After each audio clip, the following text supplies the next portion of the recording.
Good morning, ladies and gentlemen.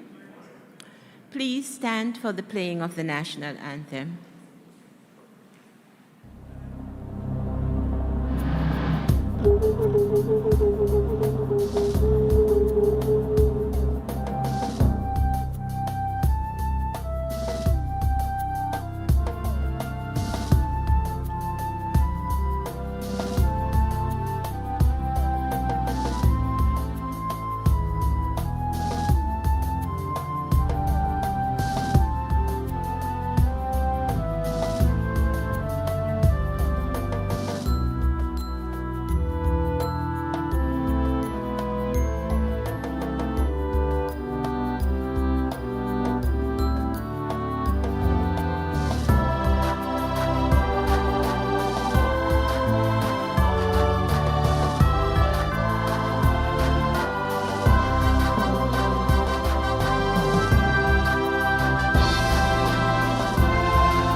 Thank you. Please be seated.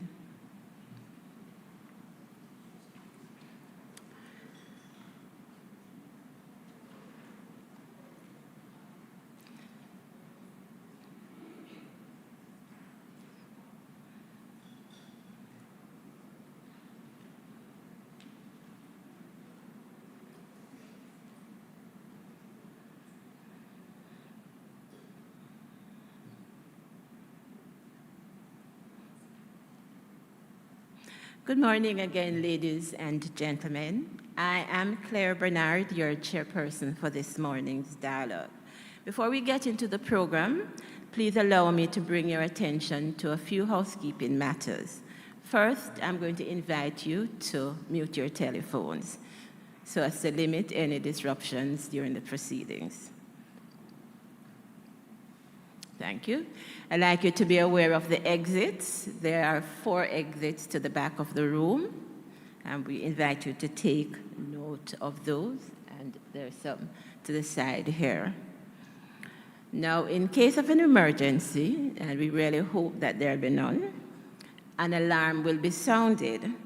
We're asking you to make your way to the exits, and through the exits, and King Alarm security officers will assist you in moving towards the assembly points, which are at the back of the BMW parking lot.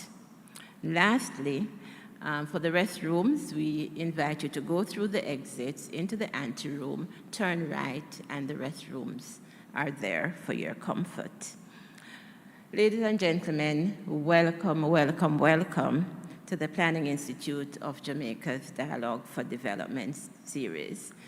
We see Ambassador Audrey Marks in the audience. Ambassador, distinguished heads of agencies and former heads of agencies, members of the diplomatic corps and development partners, representatives of academia, members of the board of management of the Planning Institute of Jamaica and the management team of the Planning Institute of Jamaica, members of the media, Ms. Tony Aiken, signing for the deaf community, students online, ladies and gentlemen online, distinguished ladies and gentlemen online and here in the audience at the AC Marriott Hotel. Welcome again to the 15th installment of the Dialogue for Development lecture series.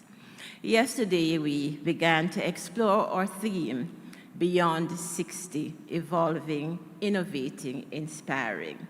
The insight, passion, and clarity of the discussions and the presentations yesterday were both inspiring and challenging.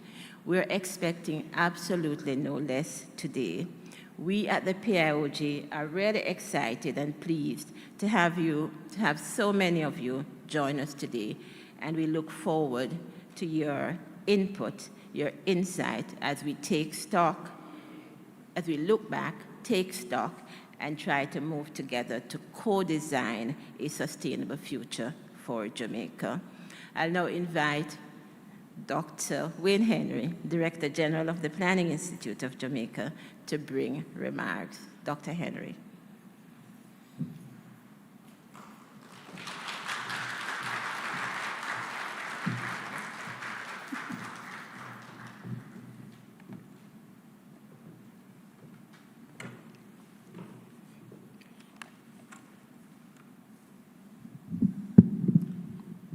Ms. Claire Bernard, Chairperson for today.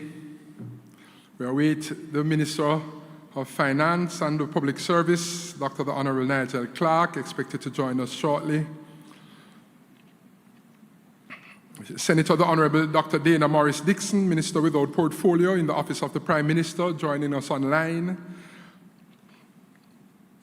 Her Excellency Audrey Marks, Jamaica's Ambassador to the United States, so good to have you. Dr. Peter Henry, our distinguished lecturer. Members of the Diplomatic Corps, our international development partners. I recognize, of course, former Director General, Dr. Wesley Hughes.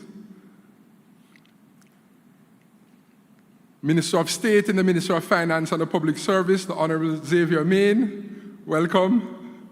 Timing is everything. Representatives from academia, youth representatives, distinguished guests, members of the media, ladies and gentlemen, good morning, and welcome to day 2 of the Dialogue for the Development 2023. I say it again, good morning. We always say it twice. I'm not a beer drinker. Don't drink beer. From time to time, I'll have a root beer. I was at a restaurant recently and I ordered root beer. The waiter came with the order, I tasted it. I said, I asked for root beer, this is beer. The waiter said, sir, I brought you root beer. The problem is the glass is square. You see, it takes a while. You realize that took a while. You know, I like those jokes, and it takes a while. Huh? But what a day we had yesterday. What a day. If you were here yesterday and you participated, put your hands together. We had a tremendous day, tremendous presentations in 2 panels. We had robust question and answer sessions. We had overall high energy discourse of knowledge sharing and the exchange of ideas. It was a tremendous time. I really appreciated that. Today's main event is a lecture to be delivered by Dr. Henry on productive public investment, an innovative framework for aligning Jamaica's economic and social priorities. I therefore thought it fitting to outline the PIOJ's role in the public investment management system, the PIMS. In that process, Vision 2030 Jamaica, the National Development Plan, sets out a range of policy actions designed to transform Jamaica into a developed state by year 2030 and has effective governance as one of its objectives. The PIMS is a common framework for the preparation, appraisal, approval, and management of all public investments in Jamaica, irrespective of the source of funding or procurement and implementation modalities. And that's from our Financial Administration and Audit Act, Section 48B of 2014. The PIMS has the following components: the Public Sector Investment Program, PSIP, the Public Investment Management Committee, the PIMC, the Public Investment Appraisal Branch, the PIAB, which was formerly the Public Investment Management Secretariat, PIMSEC, the Public Investment Management Information System, PIMIS, and the annual PSIP policy paper. The Director General of the PIOJ chairs the Public Investment Management Technical Review Committee, TRC. Each division of the PIOJ is also represented via membership on the TRC. And this includes the External Cooperation Management Division, which ensures coherence in resource mobilization from international development partners. The PIAB is responsible for appraising projects at the initial stages of the project cycle, as well as to monitor and evaluate the performance of projects during execution and post-execution. The PIAB does an initial assessment of projects in collaboration with the Technical Review Committee and then presents its findings to the Public Investment Management Committee, PIMC, which is comprised of select ministers of government and chaired by the Minister of Finance and the Public Service.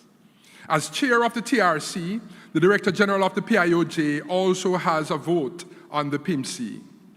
The PIOJ is also responsible for preparing the annual PSIP policy paper to aid the Cabinet's decision-making on the PSIP. The PSIP is presented each year to the Cabinet for discussion and approval prior to its approval of the estimates of expenditure and review for the succeeding financial year, and includes, as per the FAA Act, and I pause to welcome the Minister of Finance and the Public Service, Dr. the Honorable Nigel Clark. Let's put our hands together and welcome Minister.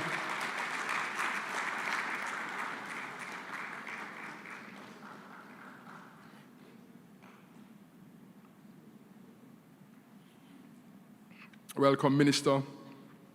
And there's sufficient fiscal space for you to sit.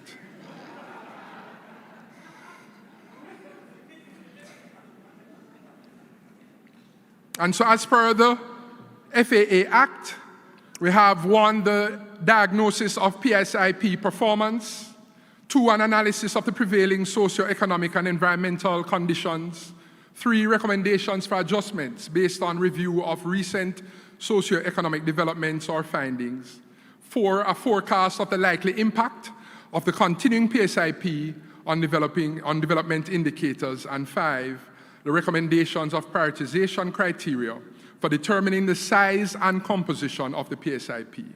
And from my vantage point as chair of the TRC, an efficient and effectively functioning public investment management system plays a crucial role in the promotion of economic growth and the encouragement of capital formation for future investments, in maximizing the efficiency of public investment through better selection and management of investment expenditure, and improving the quality of social and economic infrastructure in the country.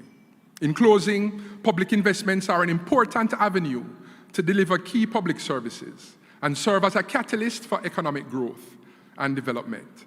There is work to be done to improve the efficiency of the PIMS process to improve Jamaica's growth potential. I will therefore be listening keenly to Dr. Henry's presentation as the PIOJ continues to identify novel approaches to advance the attainment of the goals and objectives of the National Development Plan, Vision 2030 Jamaica, towards a continued dynamic transformation of Jamaica land we love.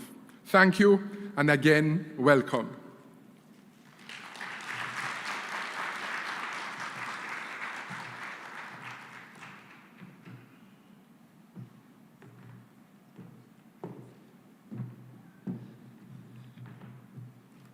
Thank you very much, Dr. Henry, for sharing such a detailed presentation on the public sector investment management process. I think perhaps the details are new to some persons in this room.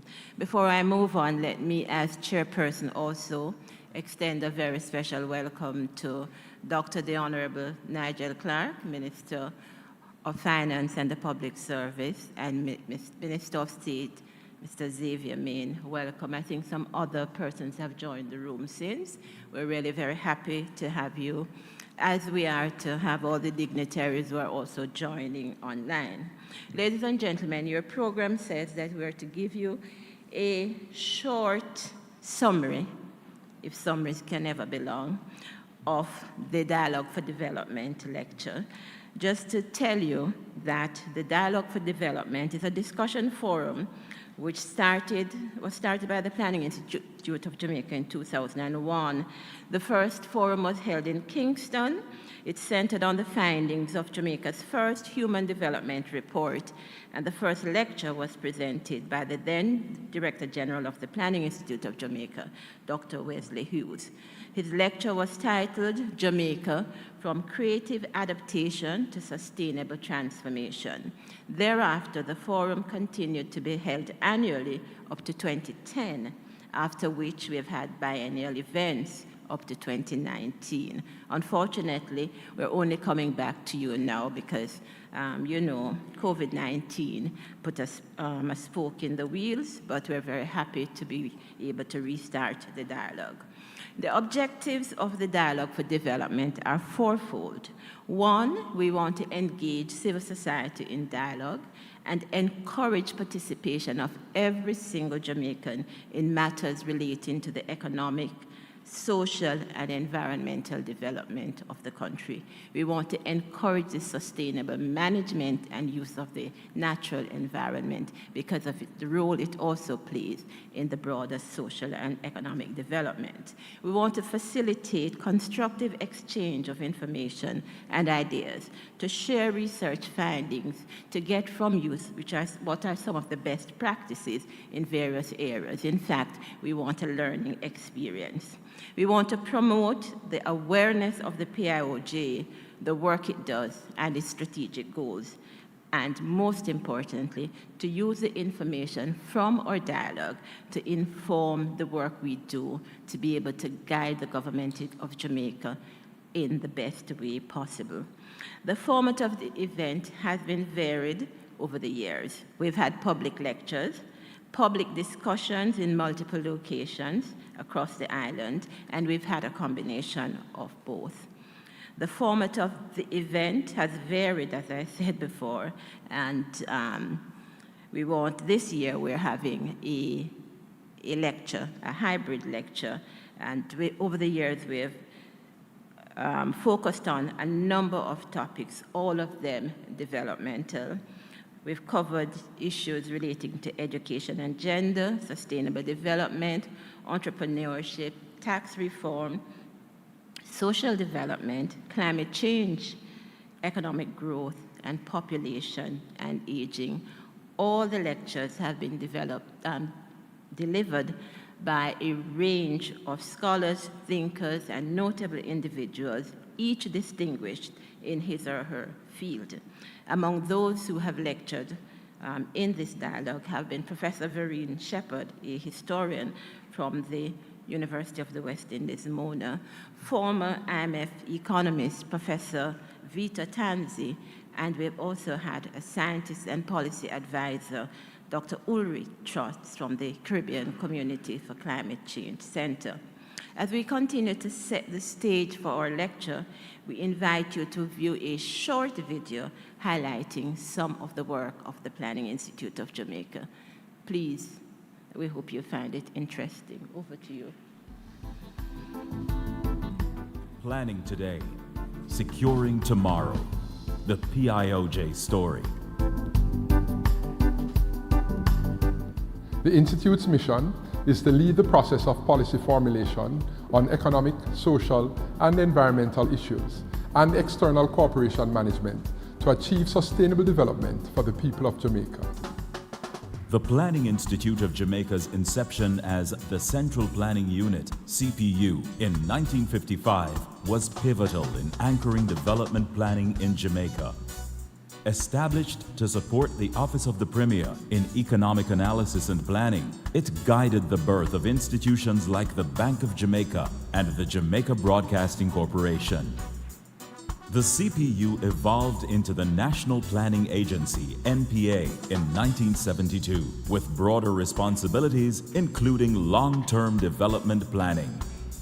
The NPA was involved in the creation of institutions such as the National Housing Trust. In 1984, the NPA became a statutory body, the Planning Institute of Jamaica, PIOJ, with an expanded role in sustainable development, environmental planning, and international cooperation. The explosive population growth of the 1940s, 50s, and 60s increased the pressure on social services in education, health, particularly maternal health and childcare. The Central Planning Unit supported the Ministry of Health and the National Family Planning Board in the formulation of the internationally recognized Two is Better Than Too Many campaign, which contributed to a dramatic decline in infant mortality rates and birth rates. Over the generations, my family size has changed. My siblings don't have a lot of children like my parents. The PIOJ and its precursors played a significant role in formulating policies aimed at achieving economic stability during times of uncertainty and crisis. In the early 1970s, Jamaica's economy was under pressure from the dramatic increase in oil prices. Based on the advice of the National Planning Agency, the government instituted the bauxite levy, thereby securing more revenue for the country. 2007, 2008 was a global financial crisis, and all of this was coming on top of an already difficult economic and social situation for the country. Our initial role, which was always central, is research and advice. Given that the situation was deteriorating quite rapidly globally, we had to find our own solutions, our own way forward. I think the PIOJ played an important role in that regard. In coordination with our development partners, IMF, World Bank, bilateral agencies, and other multilateral agencies like the CDB, we forged an economic reform program. The COVID-19 pandemic caused a sharp decline in government revenues, jeopardizing social programs. However, economic projections from the PIOJ allowed Jamaica to secure favorable adjustments from its lenders. A result was the CARE program, which provided relief to numerous families. Through decades of challenges, the PIOJ responded to emergencies, driving national projects and ensuring Jamaica's resilience. It was instrumental in Jamaica becoming a member of the Caribbean Catastrophe Risk Insurance Facility, CRIF, a regional fund for Caribbean governments that assists in post-disaster recovery and relief efforts. The PIOJ facilitates the integration of sustainable development considerations, such as climate change, disaster risk management, natural resources management, and energy science and technology, among others, into national development planning. Over the years, the PIOJ has been mobilizing resources from external partners to fund investments and implement policies in relation to the economic and social sectors. The PIOJ has made significant contributions with respect to the demographic context, for example, the National Population Policy, the National Policy on Aging, the National Policy on International Migration and Development, with respect to gender. Also with health sector initiatives, such as postpartum mortality, HIV/AIDS, non-communicable diseases, NCDs, with respect to social protection and poverty reduction, with respect to education and training, labor market reform and youth, with respect to national security, justice reform, governance, community renewal and development. We continue to provide data, conduct research, and provide information, including the Jamaica Survey of Living Conditions and poverty mapping, integration with global and regional development programs, including Agenda 2030 Sustainable Development Goals, and the Montevideo Consensus on Population and Development. The PIOJ led the implementation of major infrastructural projects, including the North Coast Development Program. For the part of the toll from Caymanas to Lindsay, that has impacted my community and myself because I used to go to Arden High School. And if Flatbridge was blocked, listen, we had to wake up from like 4 o'clock to ensure that we leave out by 4:30 in order to get to school for 7 o'clock. Now with the toll, all of that cut out. You can leave Bogwa from as late as 7 o'clock, you get more time to sleep. And for businesses, it's more efficient for businesses to move in between what we know as country and town. There was a paradigm shift in the approach to development planning, moving from short-term to long-term cycles. In 2007, the PIOJ guided the crafting of Vision 2030 Jamaica, the strategic plan to put Jamaica in a position to achieve developed country status. The PIOJ also is responsible for coordinating the implementation of the plan, and it serves as the focal point for Vision 2030 Jamaica and also the Sustainable Development Goals. It aims to transform Jamaica to address those long-standing challenges that have impeded our development. It also seeks to give us Jamaicans a chance to participate in developing our country towards achieving the kind of Jamaica that we want, not just for ourselves, but for future generations. The large and growing diaspora has been playing a role in support of Jamaica's development. I believe the people in diaspora are very interested in giving back and being a part of this one big community called Jamaica. We're just trying to find ways to get involved, help, and see Jamaica become the best version of itself. The PIOJ, Jamaica's premier planning institution, continues to evolve to meet the changing needs of our country and the global environment.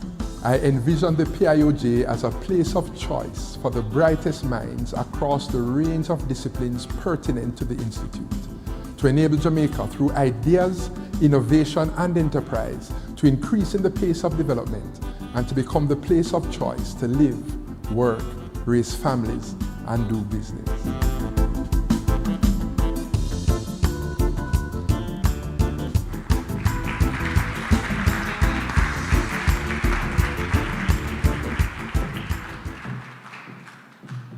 Thank you very much. I hope you got an insight into some of the work that we do and the work that we've done.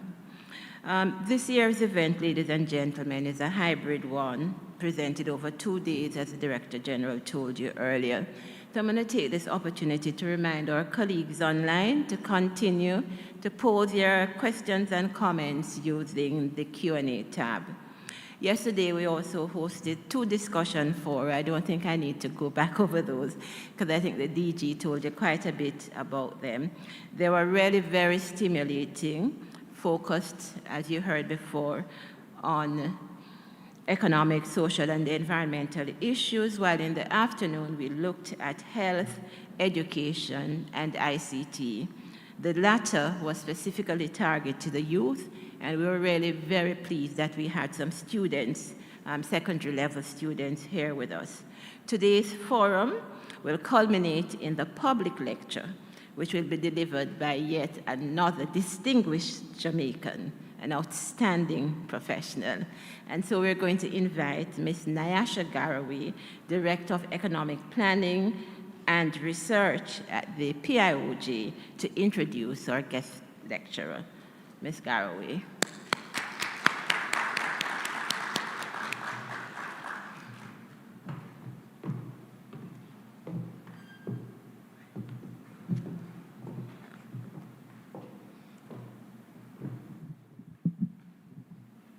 Good morning, ladies and gentlemen.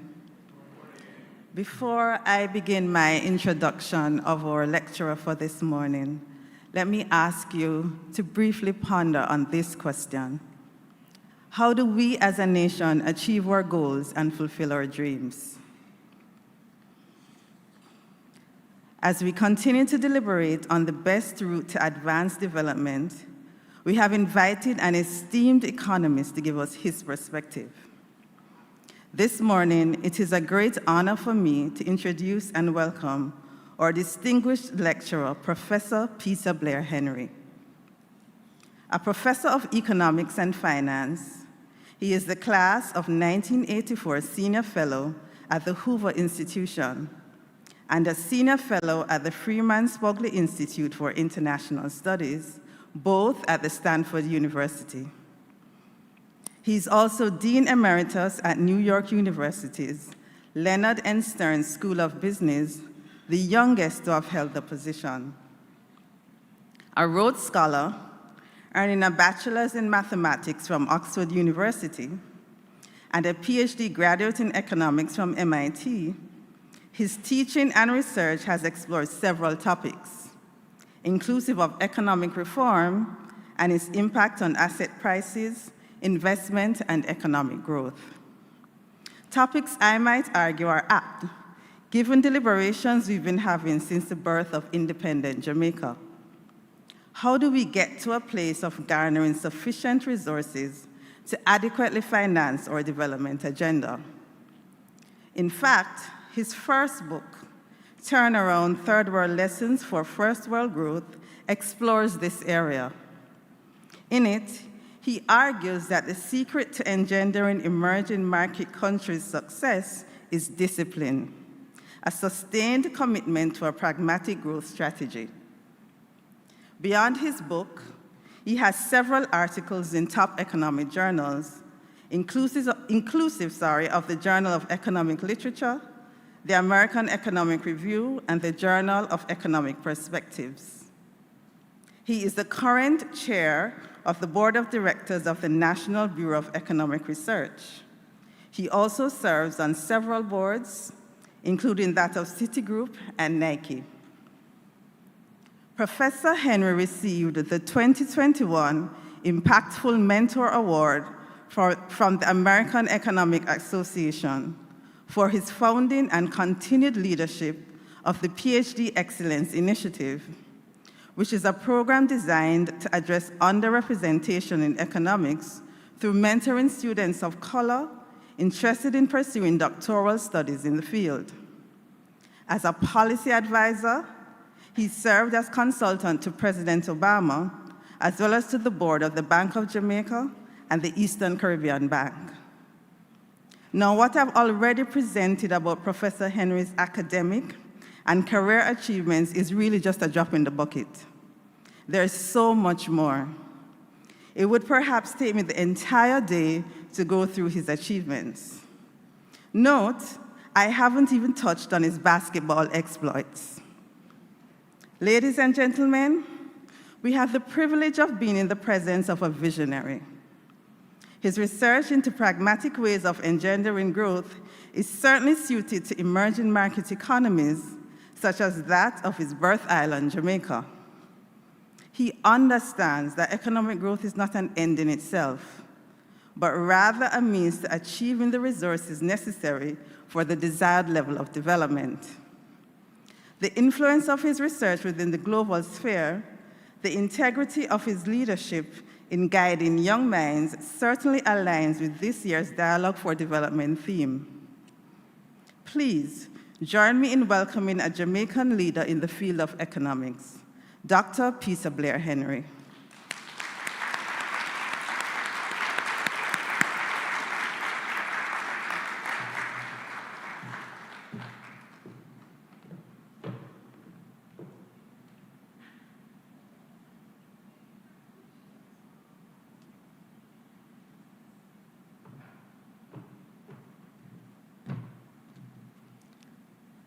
Thank you, Ms. Garraway, for that really exceedingly kind introduction. I'm moved by it, frankly.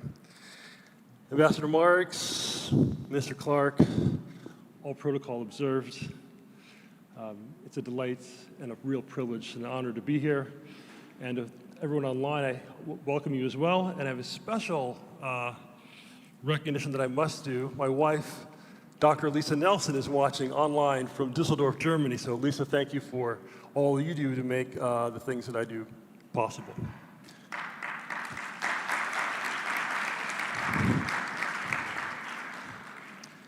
So thank you, Director Henry, and thank you, board members of the Planning Institute of Jamaica, for inviting me to deliver the 2023 Dialogue for Development Lecture. I'm honored to share my thoughts today as they relate to your theme.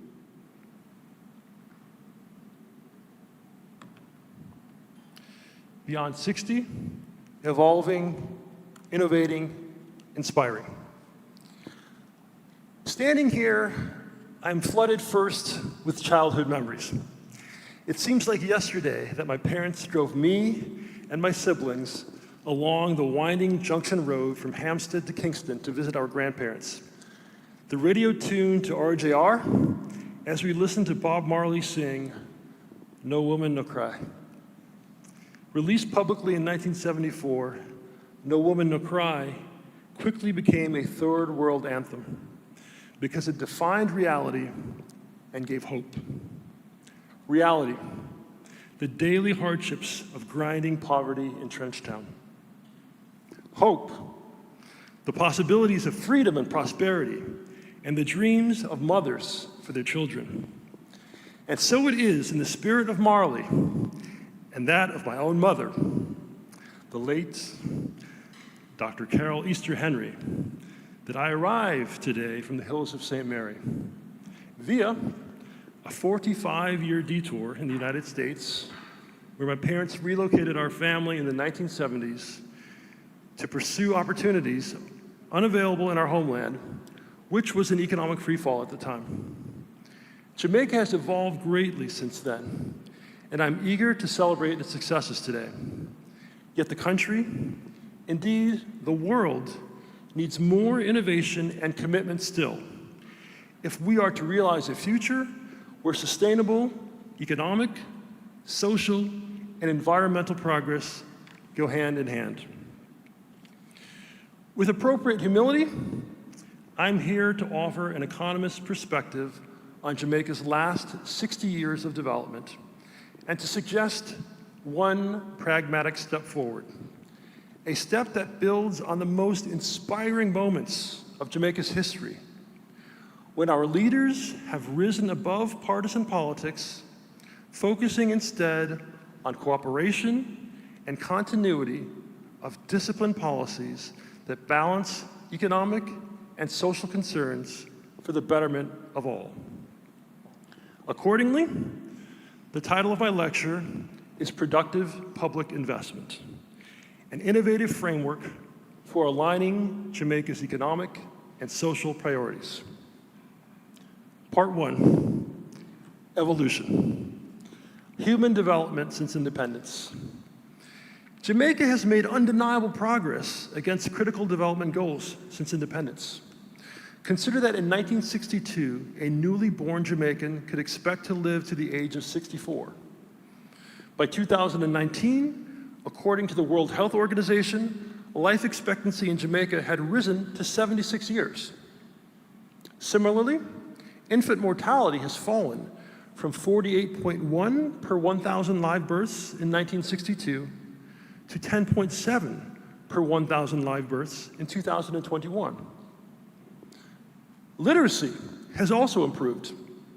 In 1962, roughly 58% of Jamaica's adult population was functionally literate. Today, 89% of Jamaican adults can read and write. Achievements such as these have earned Jamaica a respectable score on the United Nations Human Development Index, or HDI. This index, which ranges from 0, the lowest score, to 1, the highest, broadly measures the overall quality of life for the residents of a given country by capturing life expectancy at birth, access to education, and average standard of living. In 2021, Jamaica's HDI was 0.709, placing it in the world's high development group. This is cause for celebration, but more remains to be done. For example, although Jamaica has almost the same average level of human capital per person as Barbados, our adult literacy rate, though greatly improved, falls short by a full 10 percentage points, 89 to 99.9, suggesting that we need to do more to generate educational opportunities for all citizens.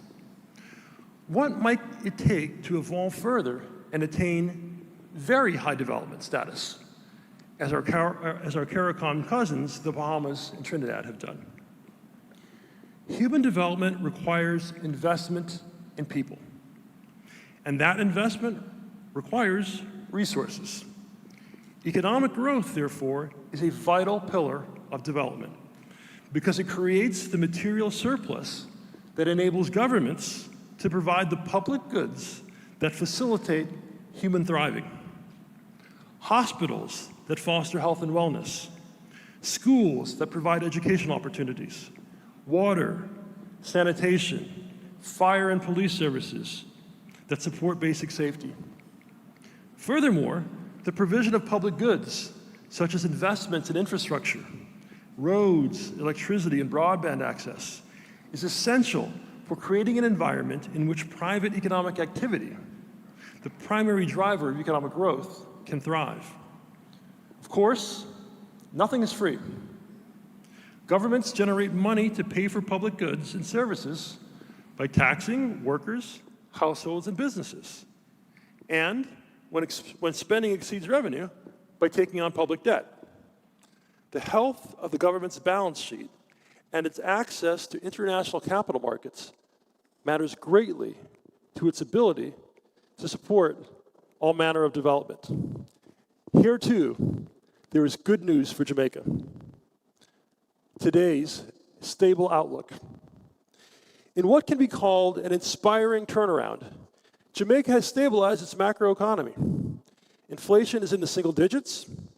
Foreign exchange reserves at the Bank of Jamaica are US $4.3 billion and rising, and the economy is growing again.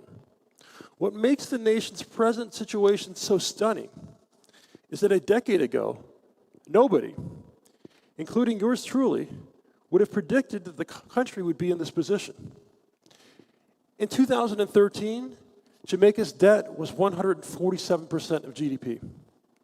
The country's fiscal position put any sustainable provision of public goods and services out of reach, and the government of Jamaica struggled to obtain a meeting with the IMF.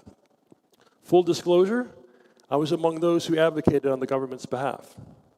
Today, the national debt is down to 77.1% of GDP as of March 2023. Unemployment has fallen from 15% to a record low of 4.5% as of April. The IMF has publicly lauded Jamaica's progress. And this September, Standard & Poor's, the global credit rating agency, upgraded Jamaica's rating from B+ to B with a stable outlook. The highest credit rating bestowed on Jamaica since S&P started assessing it in 1999. The stable outlook is predicated on, among other things, the trajectory of the debt and recent economic performance. Jamaica grew by 4.6%.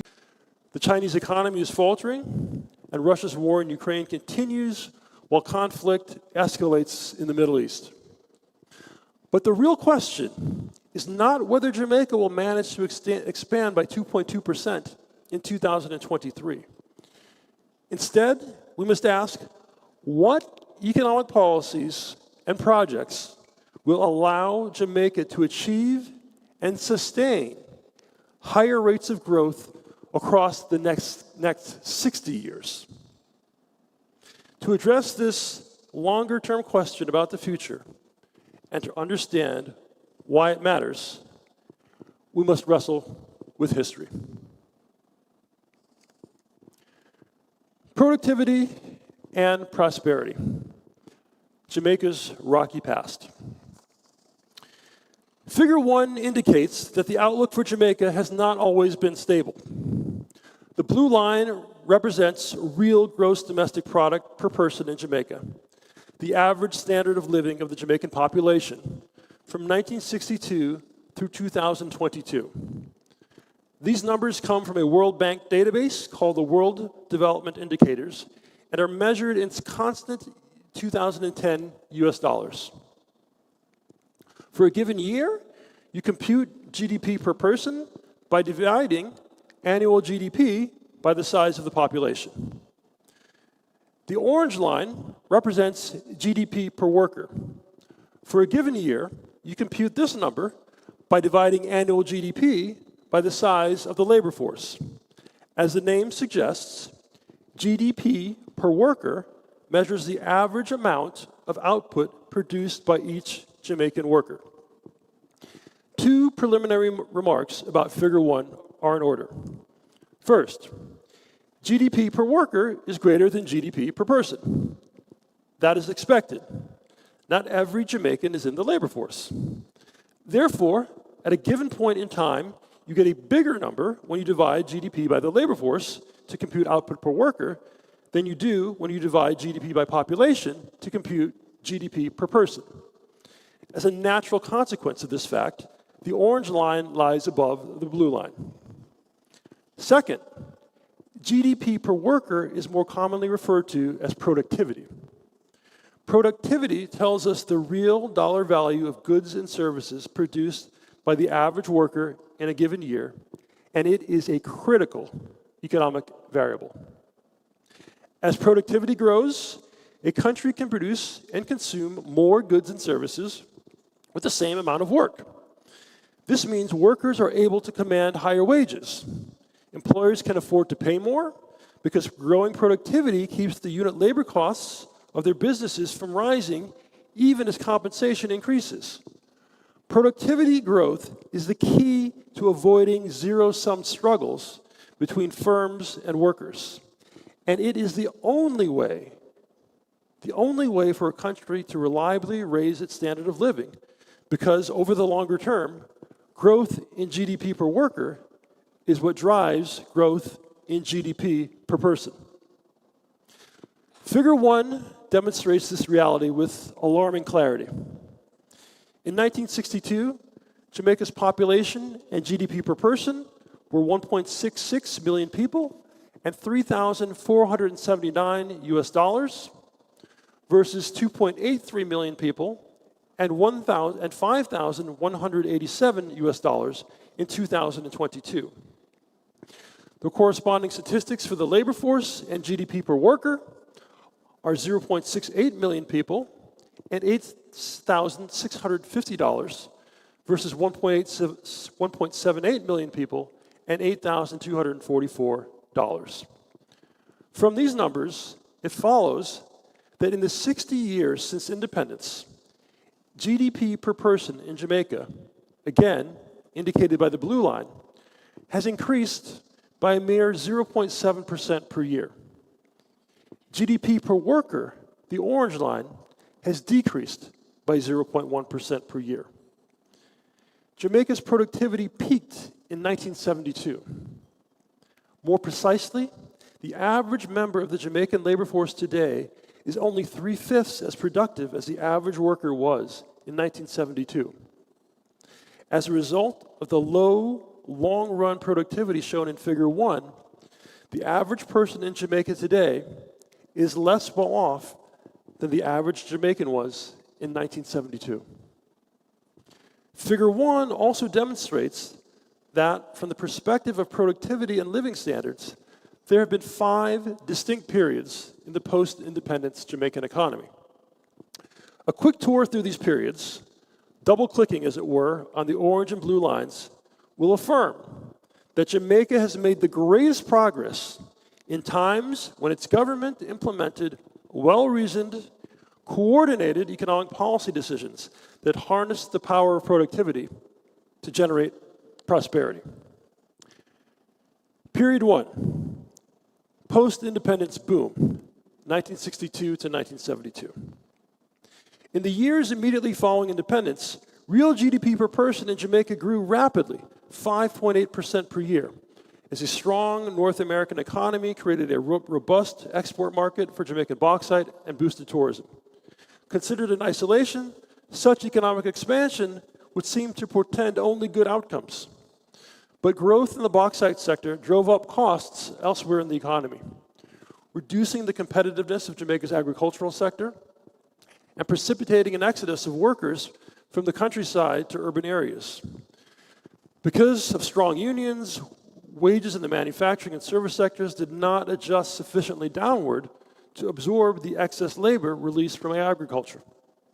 Consequently, Jamaica experienced the odd combination of strong growth and an unemployment rate that rose from 13% in 1962 to 23.2% in 1972. Ultimately, this rising unemployment, along with strikes, income inequality, and attendant social unrest, proved to be too much. This equilibrium between economic and social outcomes sowed the seeds for political backlash against the incumbent JLP administration. In 1972, despite whatever benefits the country's peak productivity might have brought, the Jamaican electorate, including organized labor, and up to 60%, 6-0, of business people and high-income professionals who participated in the elections voted for change and for the idea, repeated on the opposing campaign trail, that better must come. Period 2, misalignment, the self-reliance bust, 1973 to 1980. The next years indeed brought change in political party, the PNP, but above all in economic policy, which veered to self-reliance to support social justice. Although well-intentioned, the irony of the specific economic policies pursued during this period is that they turned out to be deeply misaligned with the mission of improving the human condition. Nationalization of companies, erection of import barriers, imposition of exchange controls, and other such interventions resulted in a disastrous reduction in economic activity at the same time as public spending for social justice initiatives increased. During this period, public spending as a fraction of GDP went from 23% in 1972 to 45% in 1978. Because public spending increased but was not directed toward activities that increased productive capacity, the government of Jamaica's stock of debt grew more rapidly than the economy. Figure 2 shows that at the time of independence, Jamaica's debt, indicated by the blue line, was 16% of GDP.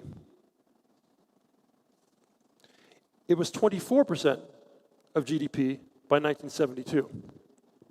By 1980, debt had risen to 124% of GDP. You can see that on the left-hand side of the scale. The Bank of Jamaica printed money to finance the deficit, and predictably, inflation, indicated by the orange line, rose. From 1962 to 1972, inflation averaged 4.4% per year. By 1980, inflation was 27% per year. Despite rapid labor force growth of almost 3% per year, Jamaica in the 1970s became a country where firms had little incentive to increase hiring and reinvest their profits. By 1978, the capital stock in Jamaica began contracting and fell every year for the next 13 years. Similarly, by 1976, the stock market had lost 90% of its value. With firms disinvesting, employees had less and lower quality equipment with which to perform their work. Productivity during this period dropped like a stone, contracting by an average of 4.7% per year, and labor suffered accordingly. From 1975 to 1980, real wages fell by 130%, and unemployment eventually stood at 30%. Period 3, reform and partial recovery, 1981 to 1994. It took another election, plus the involvement of the IMF and World Bank, to shift Jamaica's economic policies, ushering in a period of partial recovery. In April of 1981, with the country back under the JLP, Jamaica signed 2 loan agreements with the IMF and pledged, in return, to move away from self-reliance and back toward growth-friendly policies. Specifically, the new government implemented economic reforms designed to shrink the fiscal deficit, reduce inflation, and restore competitive exchange rates. Beyond stabilization measures, the government also moved under the auspices of a World Bank structural adjustment program to increase openness to international trade and financial flows, and to embrace a smaller but appropriately supportive role for government in the national economy. Under this agenda of stabilization and structural reform, the economy began to recover by 1986. Most interestingly, when the PNP returned to power in 1989, they continued implementing reforms, commencing with an announcement of a new privatization program in November of 1990. Such continuity of the reform agenda served the economy well. As you can see from the figure, productivity, which began rising under the JLP in 1987, continued to do so under the PNP. Productivity rose by 1.6% per year over the entire period of reform and recovery from 1981 to 1994. Real GDP per capita rose by 2.1% per year, once again illustrating the importance of productivity growth for increases in standards of living. Period 4, financial crisis and stagnation, 1995 through 2012. Unfortunately, the recovery did not last long, bringing us to the fourth period, financial crisis and stagnation, the start of which I witnessed firsthand as an economic advisor to the Bank of Jamaica in the summer of 1995. As part of the early 1990s reform agenda, the Bank of Jamaica liberalized foreign exchange controls and permitted domestic residents to hold US dollar-denominated bank accounts. This policy change precipitated a large inflow of US dollars formerly held offshore. At the time of the change, the interest rate on US dollar-denominated loans in Jamaica was several percentage points lower than interest rates on comparable loans denominated in Jamaican dollars. And this differential persisted for some time, creating too great a temptation for borrowers to resist. By the time I and a graduate school classmate arrived in Kingston in June 1995, Jamaica had moved from no US dollar-denominated loans in the financial system to 40% of all outstanding loans denominated in US dollars. Because the nominal exchange rate did not depreciate rapidly enough to offset the early 1990s inflation spike, and you can see the spike in inflation in 1990 just there in the orange line, the real exchange rate became overvalued, increasing the risk of a major devaluation of the Jamaican dollar.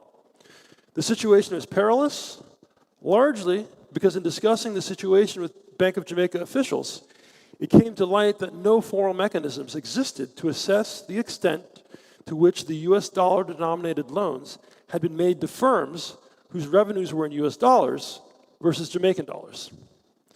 This supervisory oversight proved critical. In fact, many of the US dollar-denominated loans were to firms whose sales were in non-tradable industries, such as local construction. When devaluation occurred, a massive financial crisis ensued. Recapitalization of the banks through the Financial Sector Adjustment Company, better known as FinSAC, cost a whopping 50% of GDP at a time when the Bank of Jamaica was raising interest rates to combat the double-digit inflation that I showed you in Figure 1, triggering another cycle of rapidly rising government indebtedness.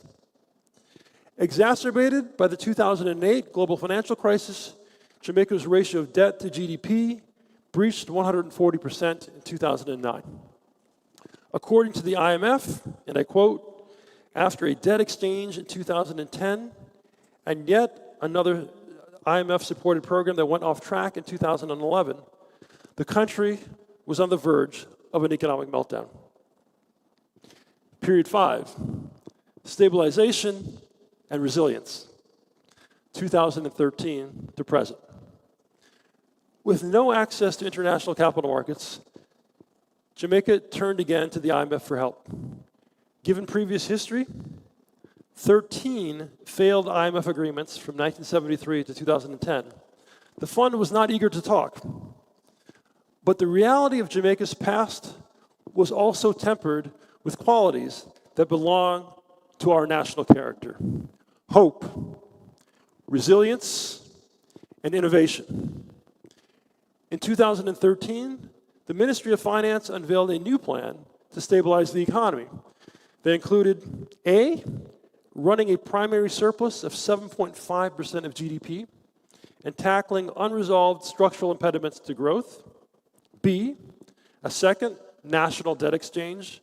And C, a new agreement with the IMF. Also, and critically, in May of 2013, Jamaican citizens from the private sector, unions, academia, government, and the media created the Economic Program Oversight Committee, better known as EPOC, to monitor implementation by the government of Jamaica of the reforms to which it committed under the IMF agreement. The rest, as they say, is history. With civil society, the Ministry of Finance, and the Bank of Jamaica all rowing in the same direction, Jamaica pulled off the unthinkable feat of running an average primary surplus of 7% of GDP per year for 7 consecutive years. And Jamaica is, in fact, the only middle-income country ever to pull this off.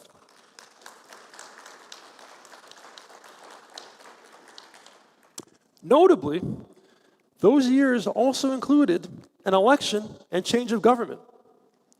When the JLP returned to power in 2016, it continued, under the watchful eyes of the epoch, the reforms of the previous administration. This commitment to continuing the PNP-initiated reforms under the 2013 IMF program is similar to what happened in 1990 when the PNP came to power and continued the reforms that the JLP had initiated in the 1980s. In addition to fiscal discipline, stabilization was supported by the Bank of Jamaica's monetary discipline and award-winning communication of its commitment to low, stable, and predictable inflation. The fiscal and monetary commitments were institutionalized through the passage of fiscal rules and the Central Bank Independence Act. Finally, because of the decline in debt and inflation from 2013 through 2019, when COVID hit in 2020, the government, in a textbook act of countercyclical fiscal policy, was able to responsibly and temporarily increase spending to cushion the impact of the pandemic, a strategy that many nations, including Jamaica in a prior time, could not afford.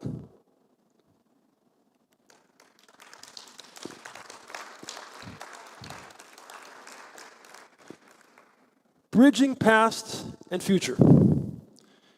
Before embarking on that tour of Jamaica's 5 economic periods since independence, I asserted that it was critical to Jamaica's future prosperity that we understand which policies deliver higher rates of economic productivity. This is true because, to paraphrase historian Arnold Bertram, no commitment to providing more for our citizens, especially the neediest amongst them, can be realized in an economy that is producing less and less. We felt this pain acutely in the Jamaica of the 1970s.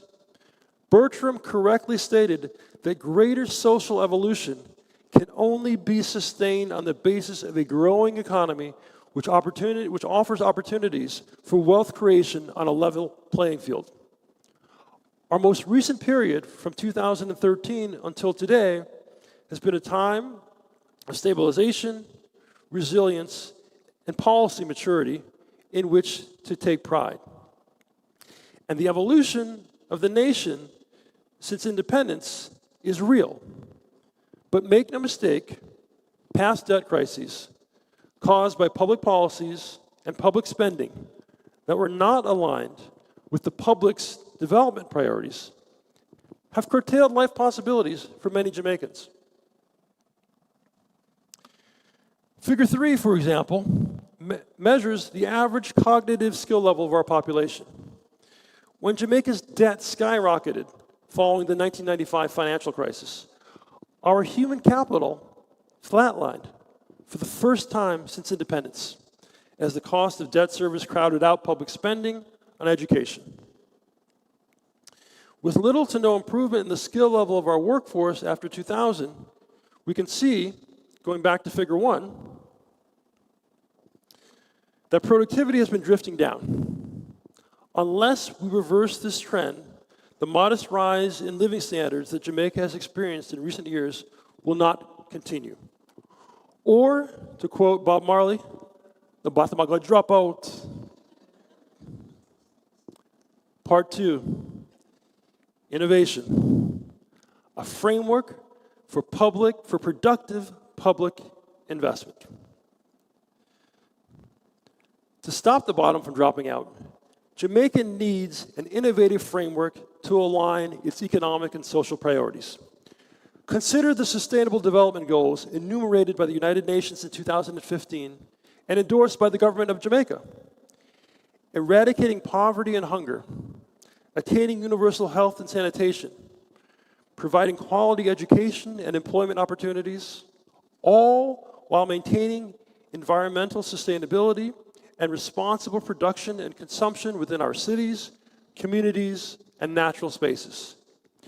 To achieve the Sustainable Development Goals, the government of Jamaica has committed to investment in resilient infrastructure, roads, broadband, and port redevelopment, in addition to education, as a major goal of its Vision 2030. Investment in infrastructure has the potential to raise productivity and promote inclusive and sustainable industrialization. But infrastructure is expensive, and to avoid the mistakes of the past, it is vital that public spending creates economic value. The recent credit rating upgrade by S&P should help in this regard by reducing Jamaica's cost of borrowing.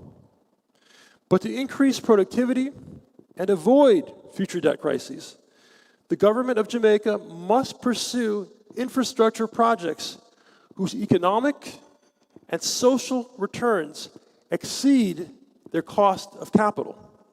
In short, the country needs a fact-driven, pragmatic approach to distinguish between those public investment projects that have the potential to drive economic growth from those that do not. Now, the government of Jamaica already possesses a recipe or set of instructions for how to achieve value for the money it spends on public investments.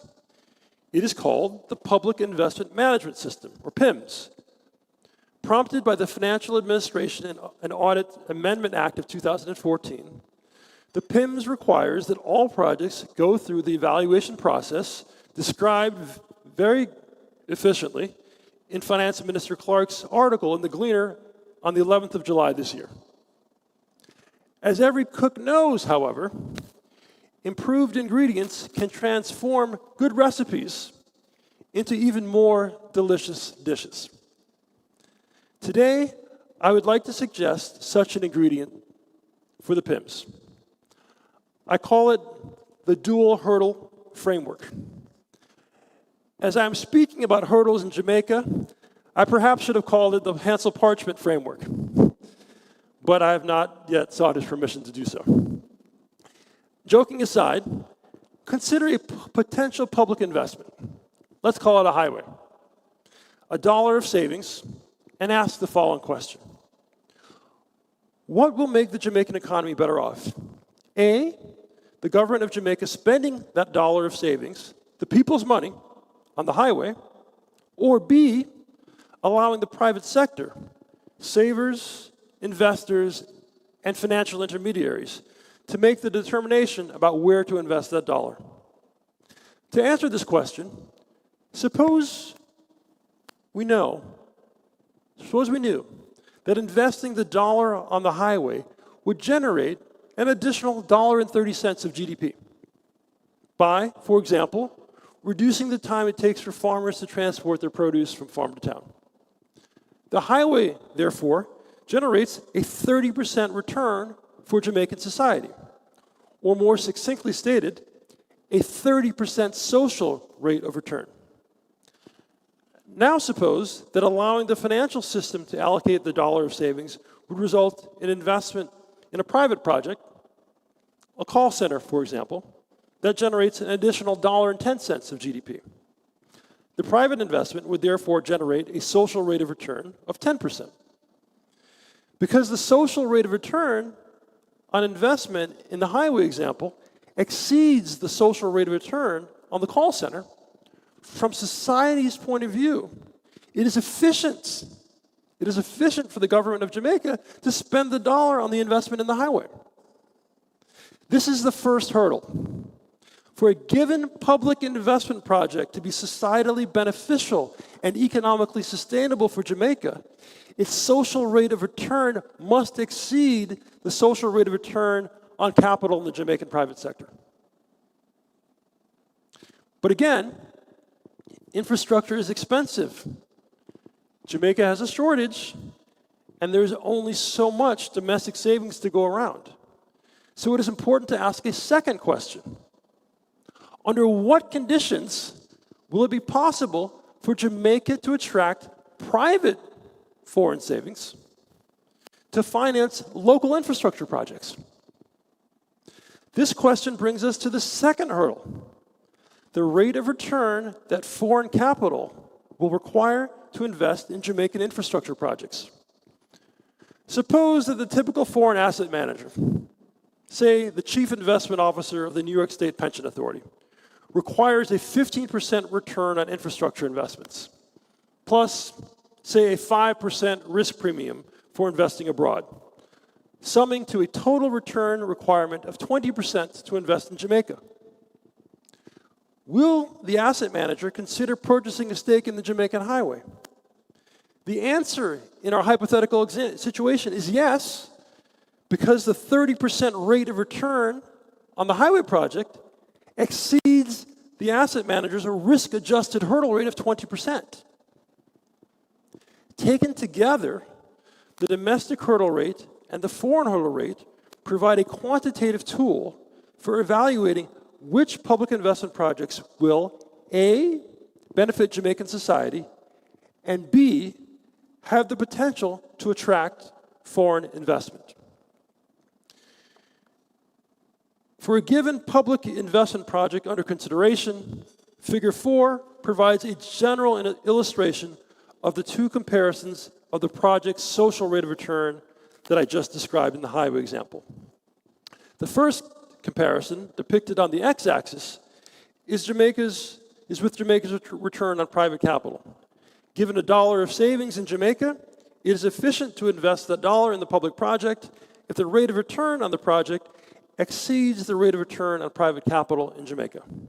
In effect, Jamaica's rate of return on private capital is a hurdle that the country's rate of return on physical infrastructure must clear to be the most productive allocation of $1 of local savings. The second comparison, depicted on the y-axis of the figure, is with the foreign return on private capital. It is plausible that the public investment project in Jamaica can attract private foreign capital if its risk-adjusted rate of return is greater than the rate of return on private capital in the foreign country. Public investment projects that clear both the domestic and foreign hurdle rates fall into quadrant 1 of Figure 4, the shaded green area. Projects that fall into quadrant 1 align with the public's development priorities and have the potential to attract foreign financing. In a soon-to-be-published article, my co-author and I applied this dual hurdle framework to World Bank data on the social rate of return on investments in electricity and road infrastructure in 53 developing countries. In a sobering result, we found that in 1985, only 7 of 53 countries had quadrant 1 opportunities for both roads and electricity.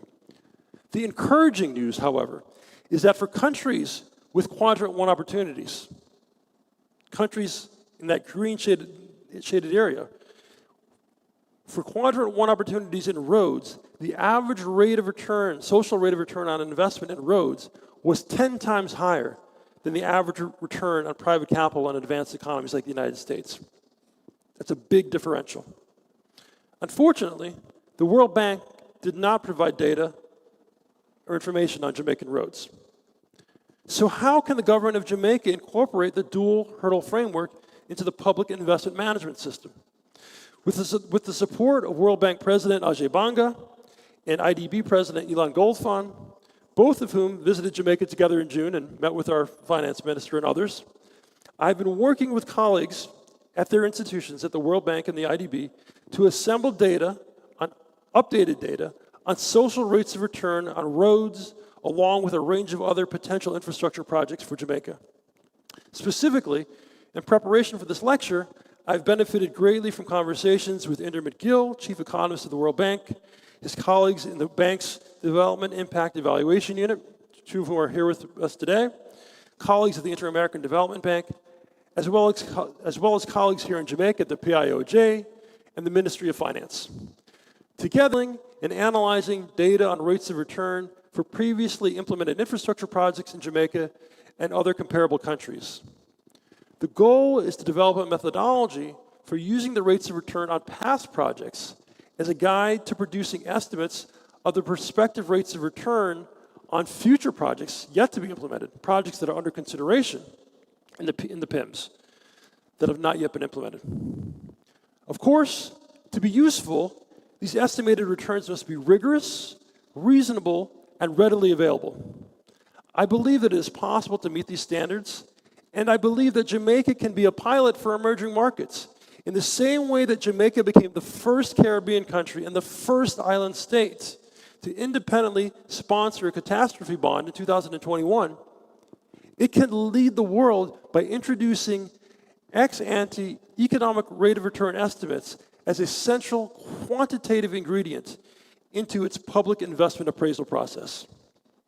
The World Bank and IDB's technical teams, working closely with local experts in the Ministry of Finance, PIOJ, and elsewhere, given the projects under consideration, can estimate the additional output that each dollar invested in various prospective public sector projects is likely to generate.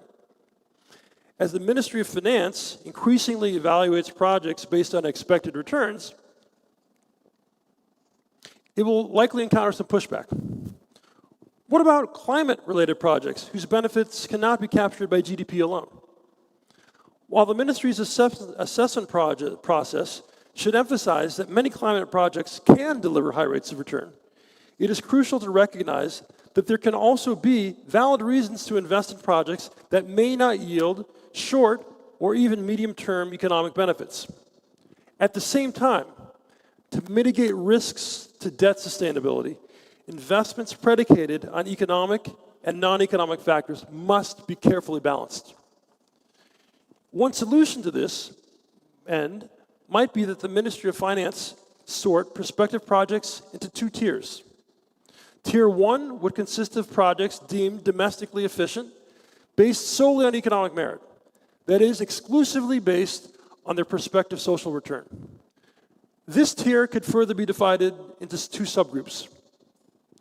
A, high return projects that could attract private sector financing, and B, lower return projects that require concessional funding.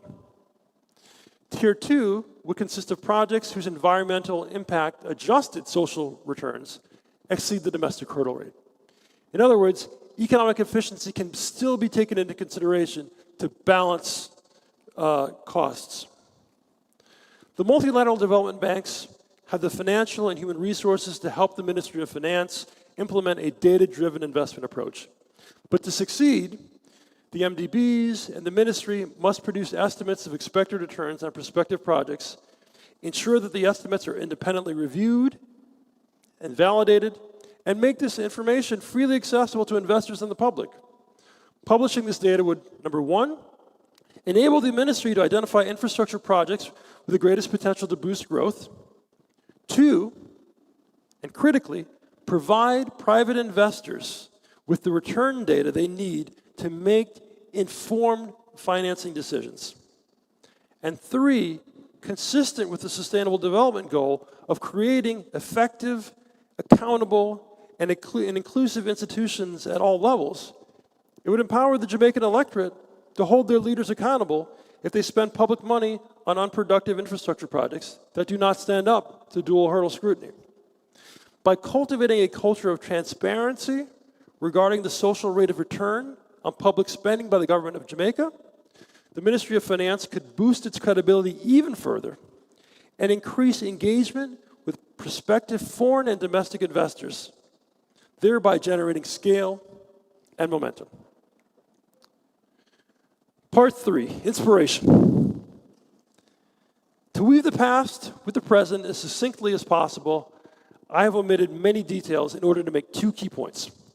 First, Jamaica's only periods of meaningful economic growth or economic stability since 1972 have come when, following a major policy change in the direction of public interest, the subsequent party to take power has continued with the change. When Jamaican leaders commit to the continuation of policies that prioritize productivity and fiscal discipline as the means to drive positive social outcomes, the country significantly improves its economic health and prospects. Second, if the current administration has the courage and foresight to use the dual hurdle framework to institutionalize the alignment of public spending and public priorities, then Jamaica can have stability and growth for the first time in half a century. Jamaica's story is inspiring. As Jamaicans, we can be proud of the cooperative, committed, and consistent efforts that have brought about the evolution of our country, from one of the most indebted in the world to one that has the potential to set an innovative example for other nations as we move beyond 60. In fact, the world needs us to do exactly that. Currently, targets for the UN's Sustainable Development Goals are in peril, putting people and the planet at greater risk. Small island developing states and developing countries the world over urgently need to reduce debt and poverty while increasing energy and food security, even as they combat climate change and protect their natural resources. Now, more than ever, it is critical that we align public investment policies with sustainability goals. Investment in the wrong projects, especially financed through international loans, can quickly send vulnerable nations down a path of escalating debt ratios, leaving them worse off and the world no better. Jamaica's domestic goals for stability, growth, and human thriving are also the world's goals. With good governance and fundamentals, I believe Jamaica can lead the way forward, building on the foundation of policies that have brought macroeconomic stability to the country and made it easier for workers to do their jobs and employers to run their businesses. We can also implement microeconomic reforms to further reduce the cost of doing business and make Jamaica the most productive and family-friendly place in the Caribbean. By collecting and disseminating data on the social rates of return for potential infrastructure projects and applying the Doodle Hurdle framework for analysis, Jamaica can facilitate solutions for a more inclusive, sustainable future. Once we know, informed by these data, what is socially efficient and privately profitable, we will have greater power to mobilize and, by example, help other countries channel the private resources and investment needed to advance more of the Sustainable Development Goals. The Dual Hurdle Framework represents my own, much smaller contribution to the hard-won evolution of Jamaica that began 60 years ago. I have presented it here, hopeful that it will prove an innovative and useful tool for investment and decision-making that aligns Jamaica's public investment decisions with the social and environmental outcomes we all need to see. Equitable opportunities, increased quality of life, especially for children relative to their parents, good jobs, affordable clean energy, and climate resilience. In closing, I leave you with this final thought. If my framework for aligning Jamaica's economic and social priorities seems far-fetched, it is no more so than the idea, now fact, of a little boy from the hills of Hampstead growing up to earn a PhD in economics, advise a US president, serve as dean of a preeminent business school, counsel multinational corporations, and dialogue with you on this auspicious occasion. Thank you very much for your attention. Thank you.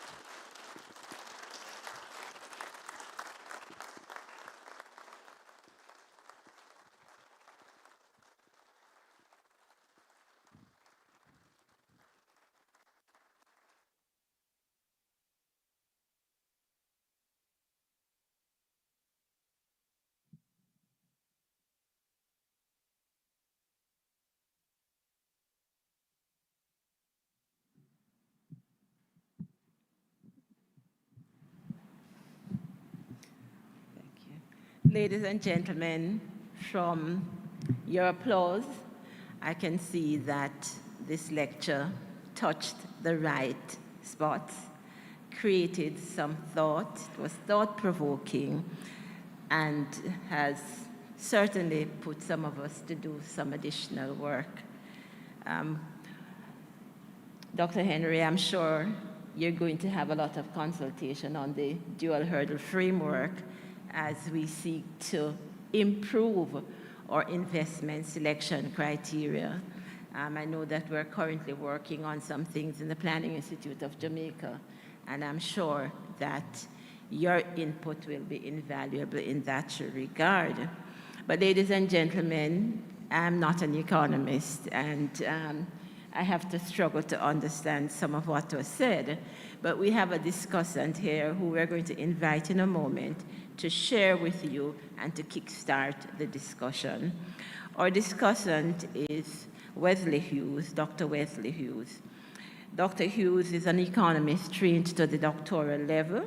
He is a practicing sustainable development specialist and can be deemed a social engineer and social architect. Dr. Hughes was instrumental in the birth of the Dialogue for Development lecture series in the development of Vision 2030 Jamaica. He oversaw the incubation of the Jamaica Social Investment Fund and was indeed its very first chairman. And for us at the Planning Institute of Jamaica, not only did he see us moving to a more comfortable environment, but he oversaw the adoption of a range of tools to promote integrated development planning. He has over 40 years' experience in development planning, and he's currently chairman and partner of High Star Consulting Limited and an adjunct professor in economics and climate change at the University of Technology. Please welcome Dr. Hughes to kickstart the discussion.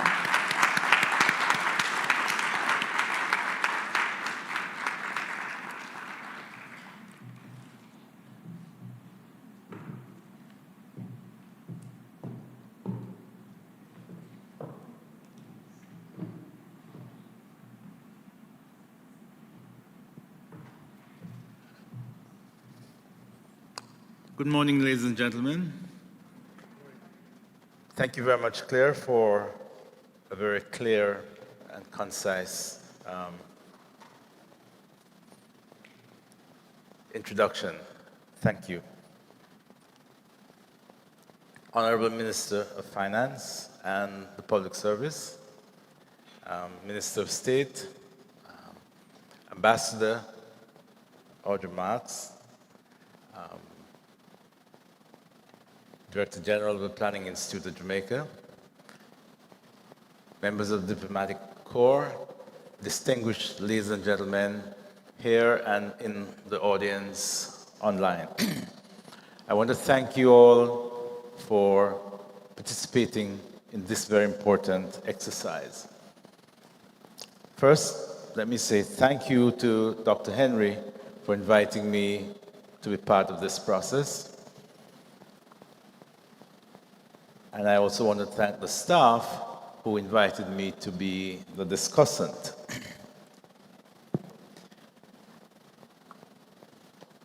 I was trying to write the inaugural lecture for the Development Dialogue series in 2001, at the height of a crisis, just days after 9/11. And the Prime Minister and the Minister of Finance were demanding that the PIOJ step up to respond to the many requests for assistance. Air Jamaica, the tourism sector, everybody was in a panic, and the PIOJ was being called upon to respond. And we had started this process to do a lecture. I was torn. We were bombarded for information. And should we cancel this and respond to the emergency?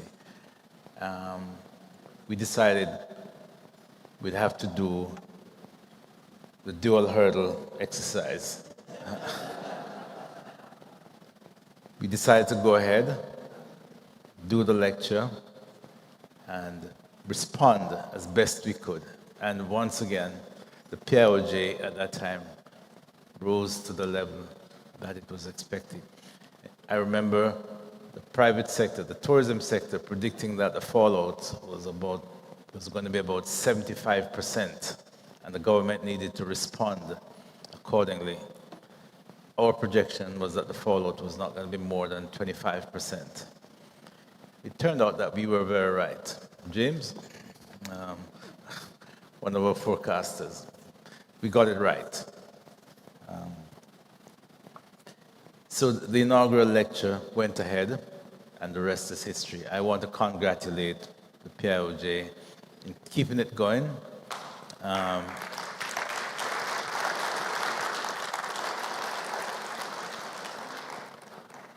Let me start by congratulating Dr. Peter Blair Henry on a wonderful lecture. It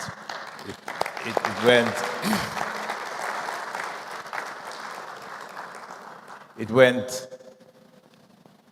as expected, very tall, and scored all the major points to win the tournament. Like you, this resonated with me, talking about Jamaica and the crisis, and I'll say a little bit more about that.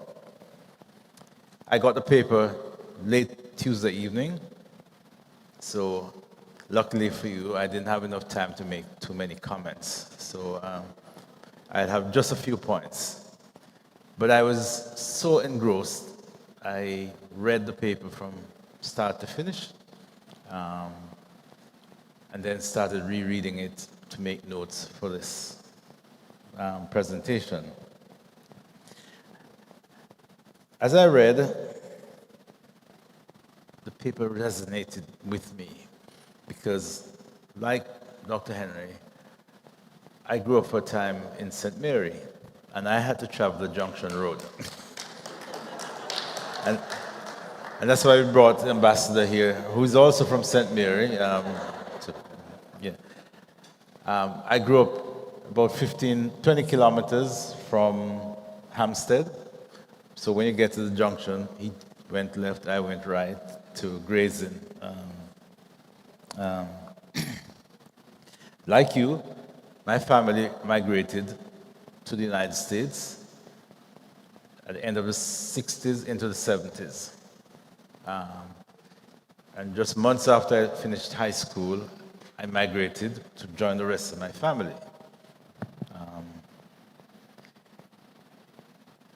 I returned in 1974 to go to university in Jamaica,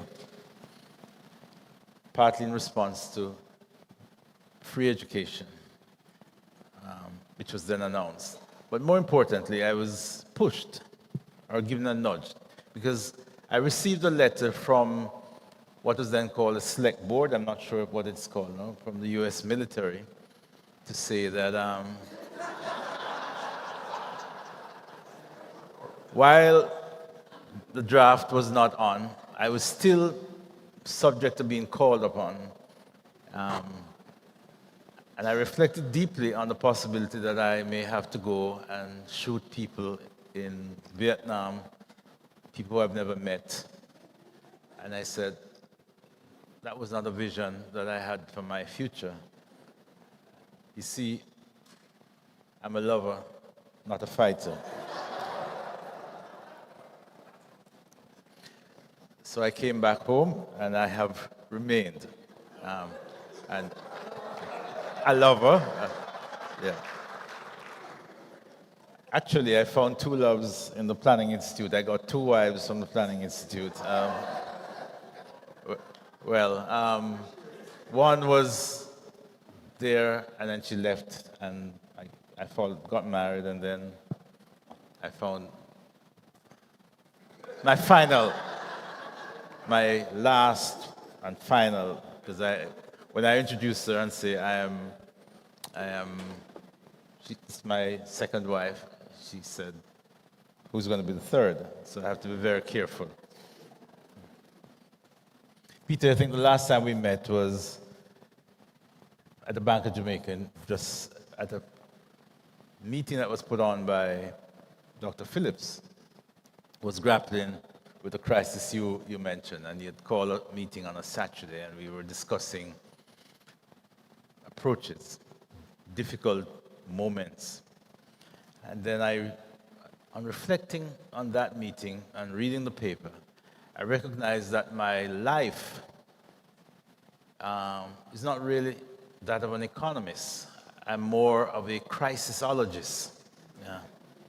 Because the entire period of my life in the public sector, from the 1970s, I joined the PIOJ, with National Planning Agency, then in September. And I don't know if I was the cause, but immediately after that, the government ran out of foreign exchange. And we had no reserves. And that's when we first went to the IMF for our first program. And 13 programs later, is it 14 now? Yeah. Yes, 16. This is where we are, ups and down. But those programs reflected deep crises in our society and our economy. And we are facing many of those crises without the buffers. And I've come to appreciate deeply the need for buffers, as Minister called it. And we refer to it sometimes as fiscal space, or the ability to manage the economy, to deal with crises on a sustainable basis, in a sustained way. But we'll come to that a little bit. I want to make some comments, 3 comments, or comments around 3 areas. First, the basic story about the evolution of the Jamaican economy, as set out in the paper, we accept. We accept the facts. Facts are stubborn things to deal with. The outcome on productivity, on employment, on GDP, on debt, are not really debatable. They're pretty settled history. And when I say that, I remember reading a paper just a few days ago in another field that there was a Nobel Prize given for the science of lobotomy as settled science. So in 1936, someone actually won the Nobel Prize for lobotomy as settled science. So I'm not describing your paper in that regard.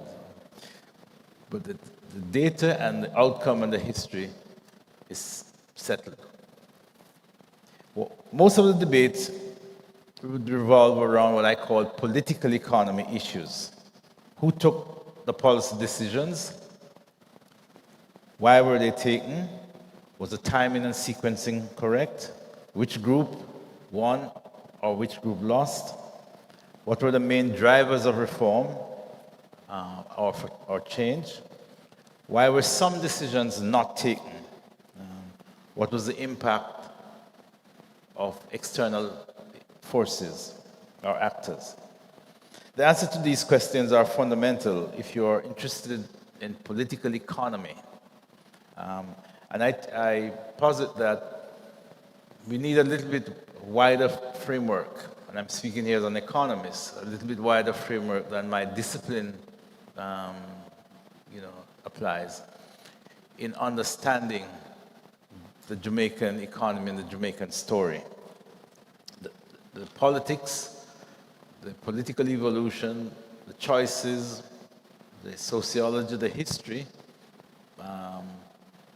the contradictions that are evident today, which have not been resolved, contradictions around land ownership, for example, which are issues not settled post-slavery, are still driving informality in settlement, driving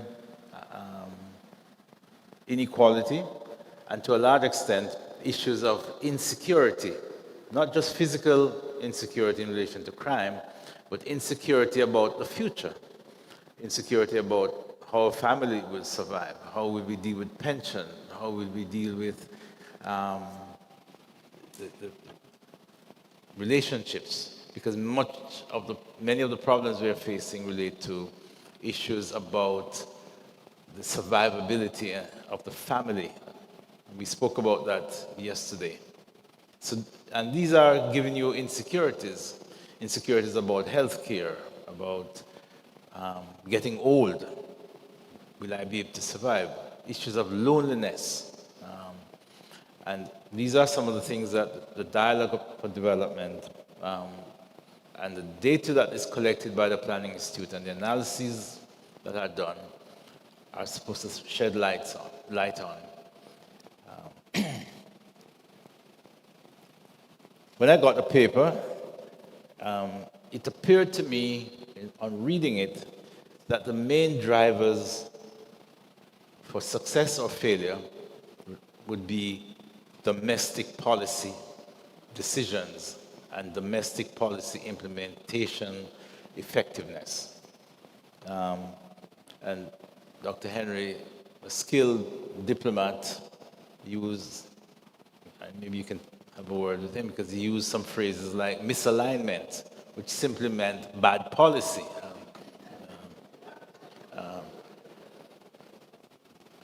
I told him that I would have used a stronger word, a tragedy, a tragic period in our history. And that tragedy, or misalignment, if you're more diplomatic, stem from bad policy choices, fundamental directional choices, or choice that we made. There can be no quarrel, as I said, with the documentation, but there are a number of issues that were excluded. And I would have loved, but I would start before independence and go to the 1940s, 50s. You mentioned the start of the bauxite industry, but it was not just bauxite. We had a well-developed development strategy that was informed by Sir Arthur Lewis's model of industrialization. And it was a model that was built around consensus. It was a model that was accepted in academia, a model that was accepted across the world. Singapore, Malaysia, Lee Kuan Yew came to Jamaica and studied it and looked at what we were doing in the Caribbean. It was a model that was endorsed by both the PNP and the JLP and was carried through from Wilzo Isaacs in the 1950s through to Robert Lightburn in the 60s. It was about import substitution, model of development, industrial policy. And so we developed a lot of industries, lots of small scale, relative to today, small scale industries. We're producing tires, toothpaste and chewing gum, and you name it. We were producing it in Jamaica. But that model had a consensus, and it drove growth, and it represented a period of the highest growth rate in Jamaica's history.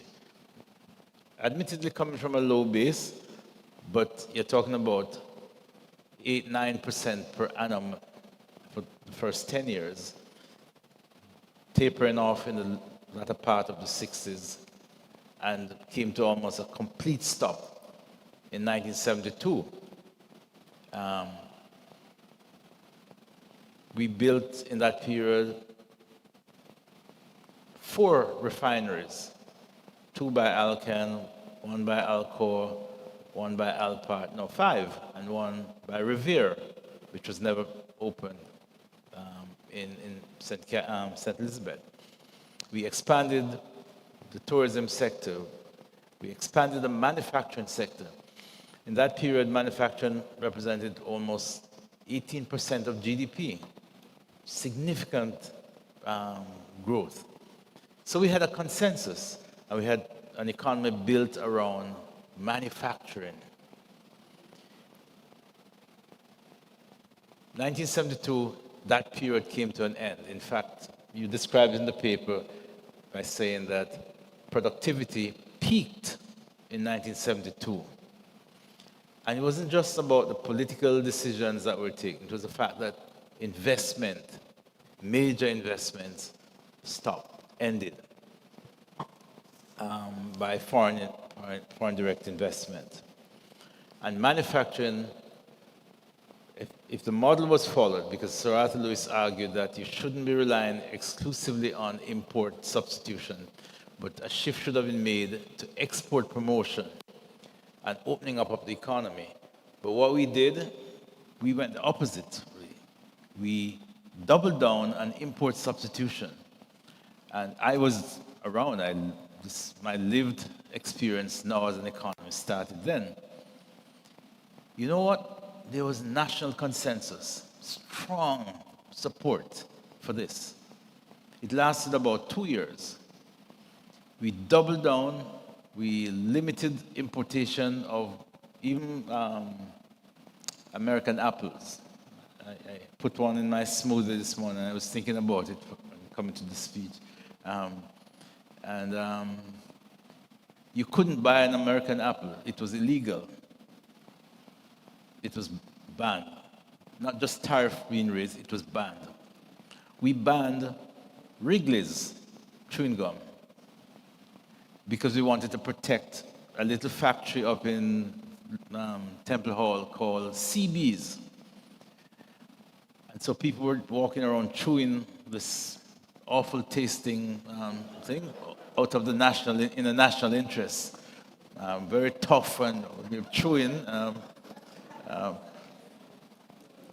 But there was a feeling of euphoric nationalism that we were doing something to protect. And the Manufacturers Association and the Chamber of Commerce and all the private sector people were in full support. This wasn't some alien ideology that was imposed. There was strong national support. There was a strong national sentiment. But scale and scope matters. We could not sustain that. And in any case, the old industrial policy model had run its course. It had a life cycle which came to an end and should have been rejigged in a fundamental way. But we had this consensus about how we should go forward. And I make this comment because consensus is a good thing. It gives you the ability to have continuity.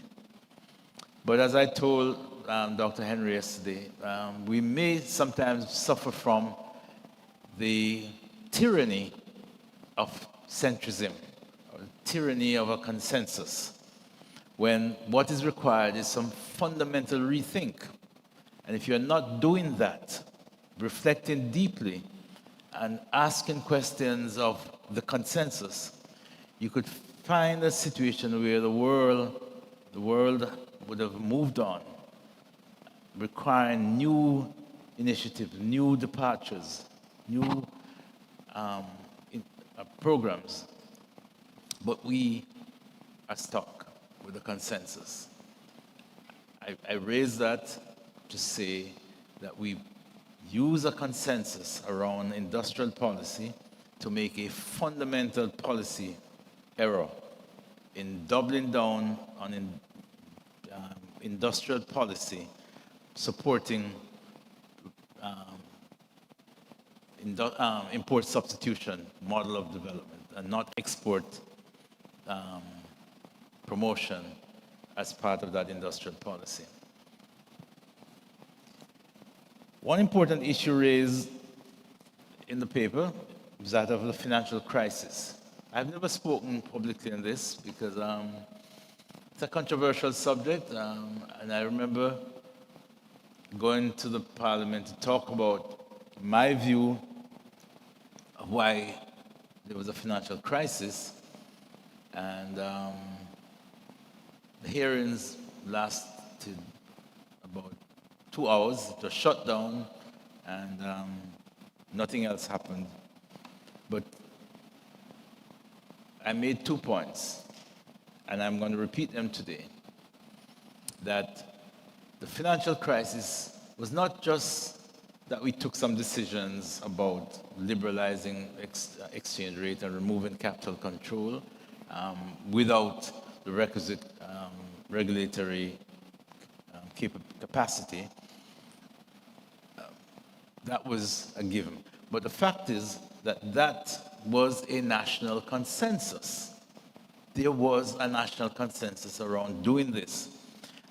It was an unbelievable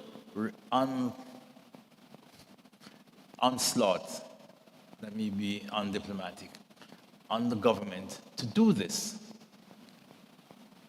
The only dissenting voice that I can recall was the then leader of the opposition, Mr.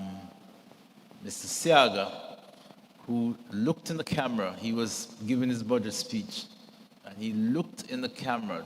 Go back and remember that and get GIS. Mr. Siaga looked in the camera and he said, Mr. Prime Minister, Michael Manley was the Prime Minister at the time. He said, I know you're not well.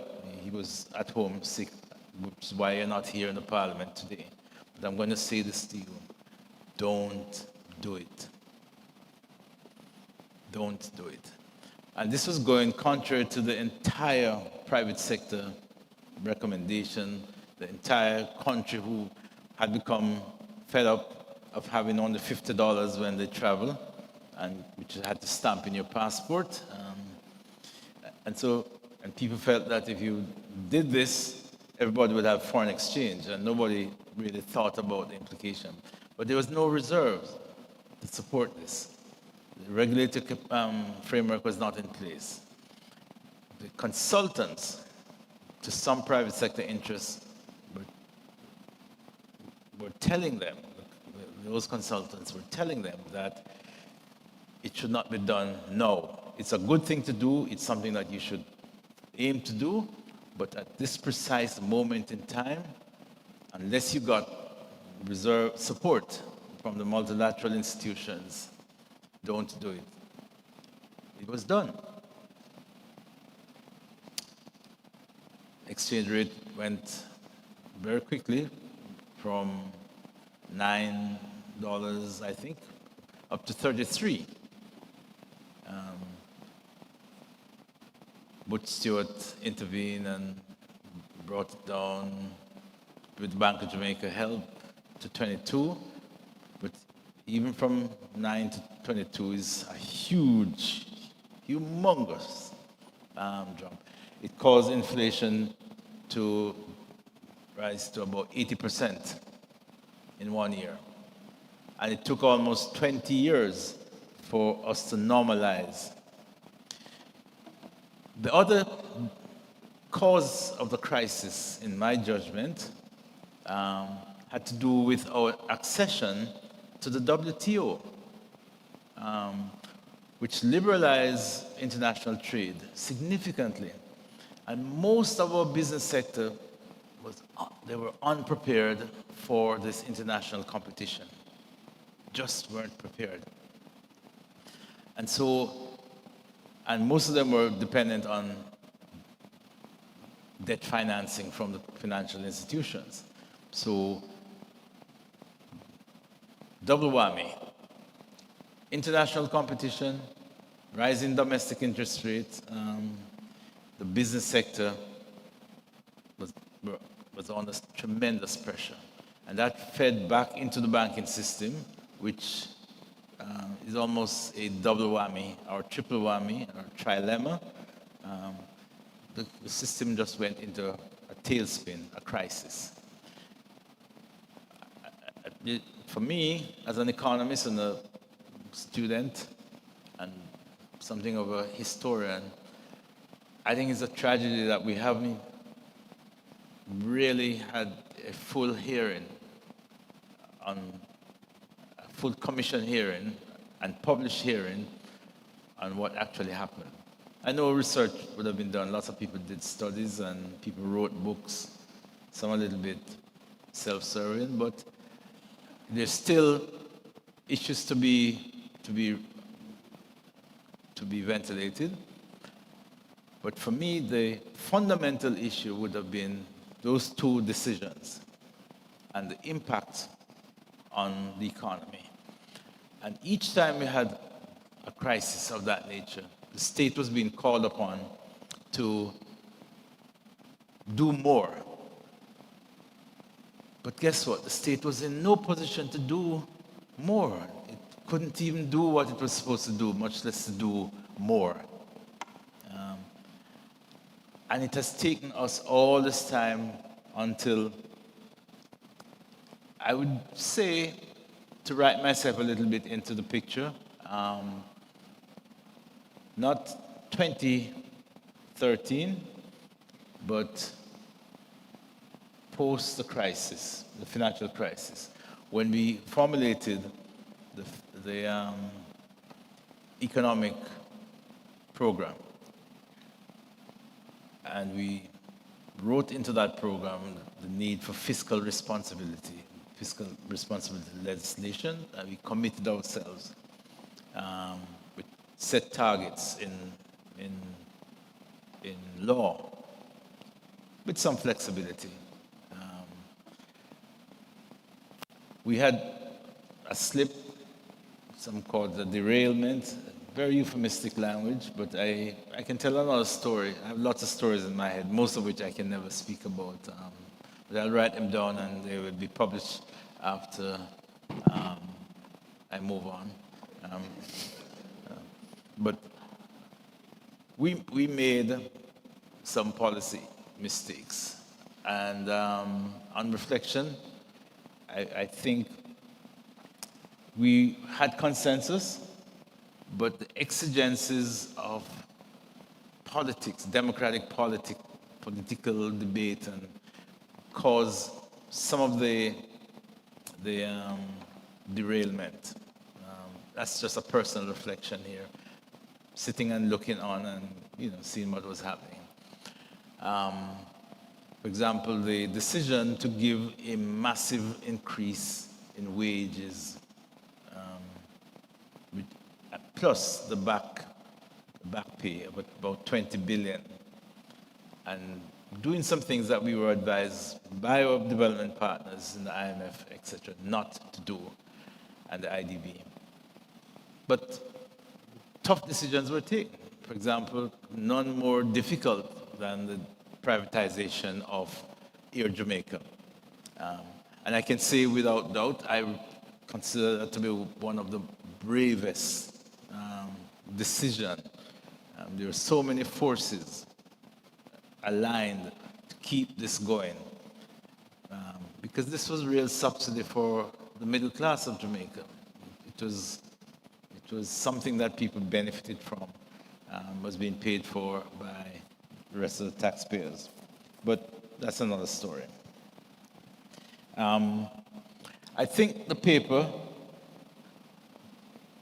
doesn't give sufficient attention to the external shocks.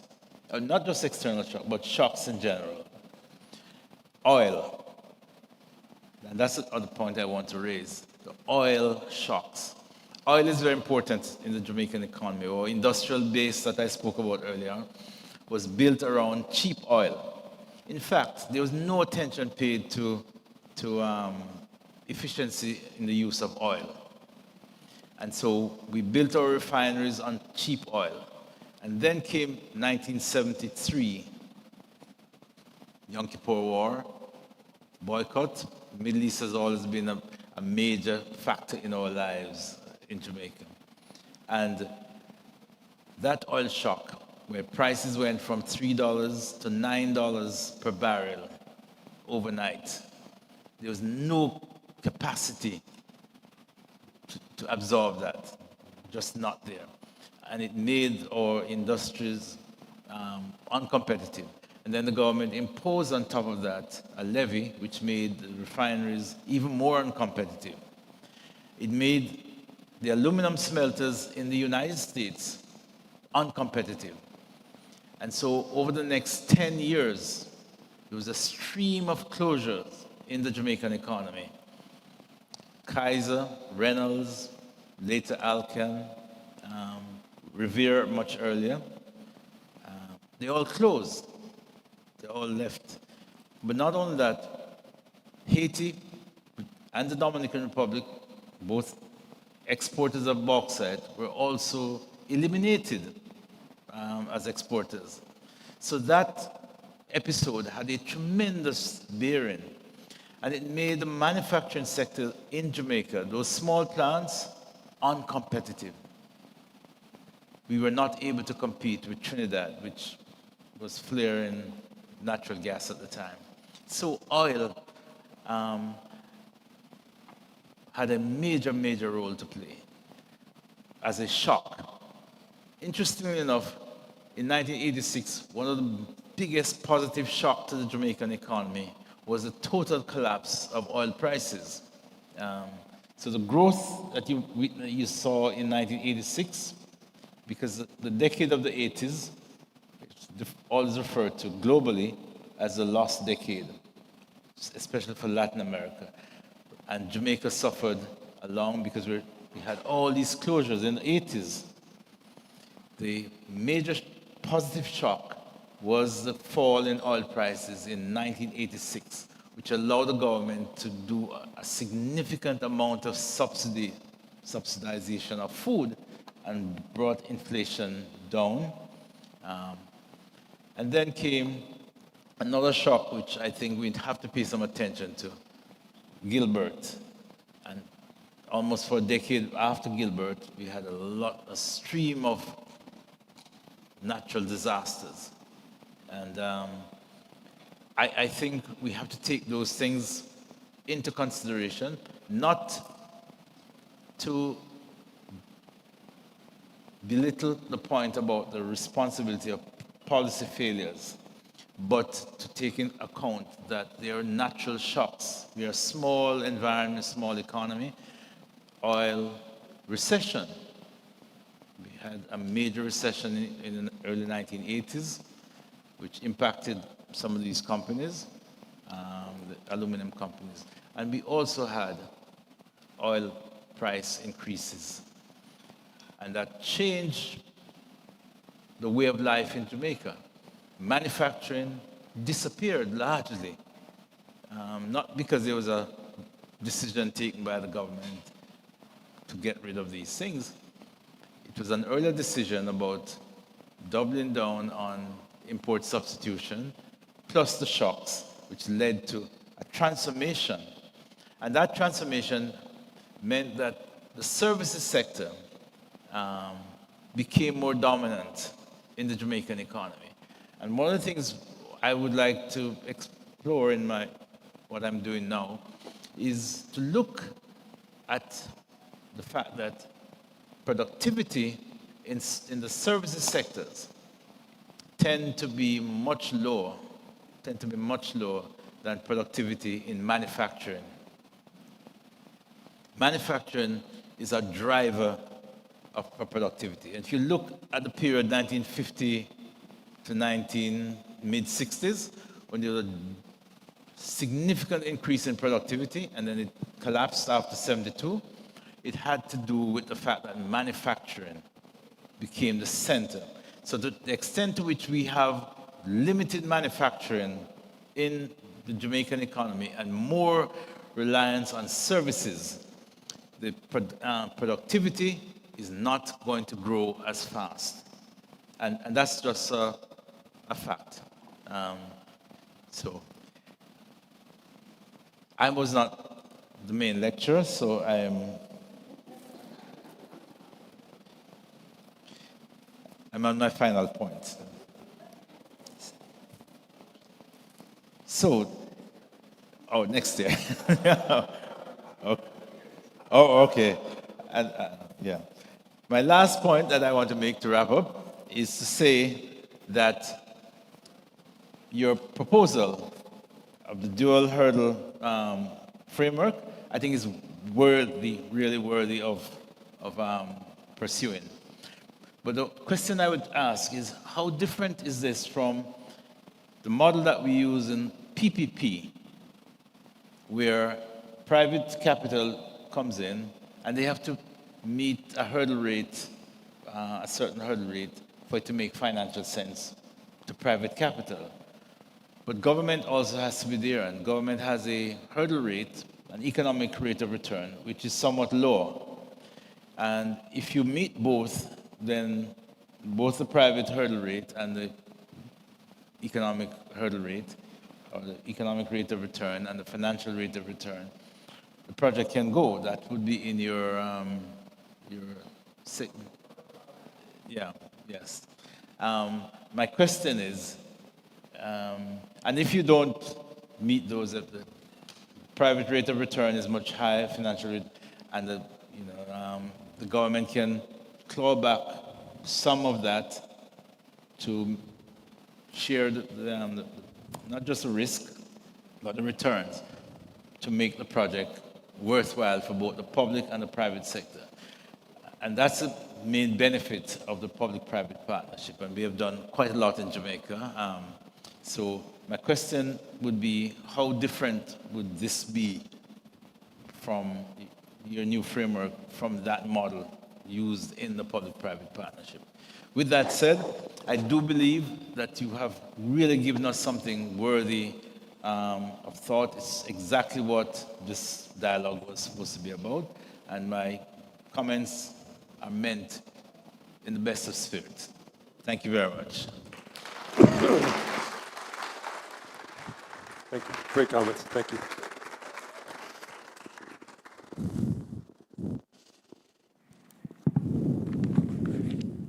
Thank you very much, Dr. Hughes. So again, we want to congratulate Dr. Henry on a really thought-inspiring presentation. And thank you, Dr. Hughes, for bringing another side of the issue to the fore, setting the context, the impact of shock, both whether they're from internal experiences, the role of the political economy, and generally the context at the time, recognizing that bad policy decisions were made over the period. Ladies and gentlemen, I'm sure you're anxious to raise your question, pose your questions to Dr. Henry. I think Dr. Hughes asked the first question, so I'm going to invite Dr. Henry to respond to the first question about the difference between what you've proposed in the double hurdle framework and that which currently exists. Okay. And then we have some questions from online, and I don't know, Minister, if you want to make a comment or question. No. All right. Oh, you have your mic. Thank you. Well, audible? So first of all, thank you, Dr. Hughes, Wesley, for a great set of remarks. So let me come straight to you. I don't disagree with much of what you had to say. Let me come to your question. So I think that the difference in what I'm proposing here is that if you look at the kind of the history of PPPs, my understanding is, in particular, if you look at sort of like this experience with highways in South America, often what you have is an agreement that's done based on some sense of what the project's going to return, without necessarily doing a rigorous economic analysis. And then when the private partner begins, let's say, to build the highway, and demand turns out to be less than what was anticipated, then there's a renegotiation with the government.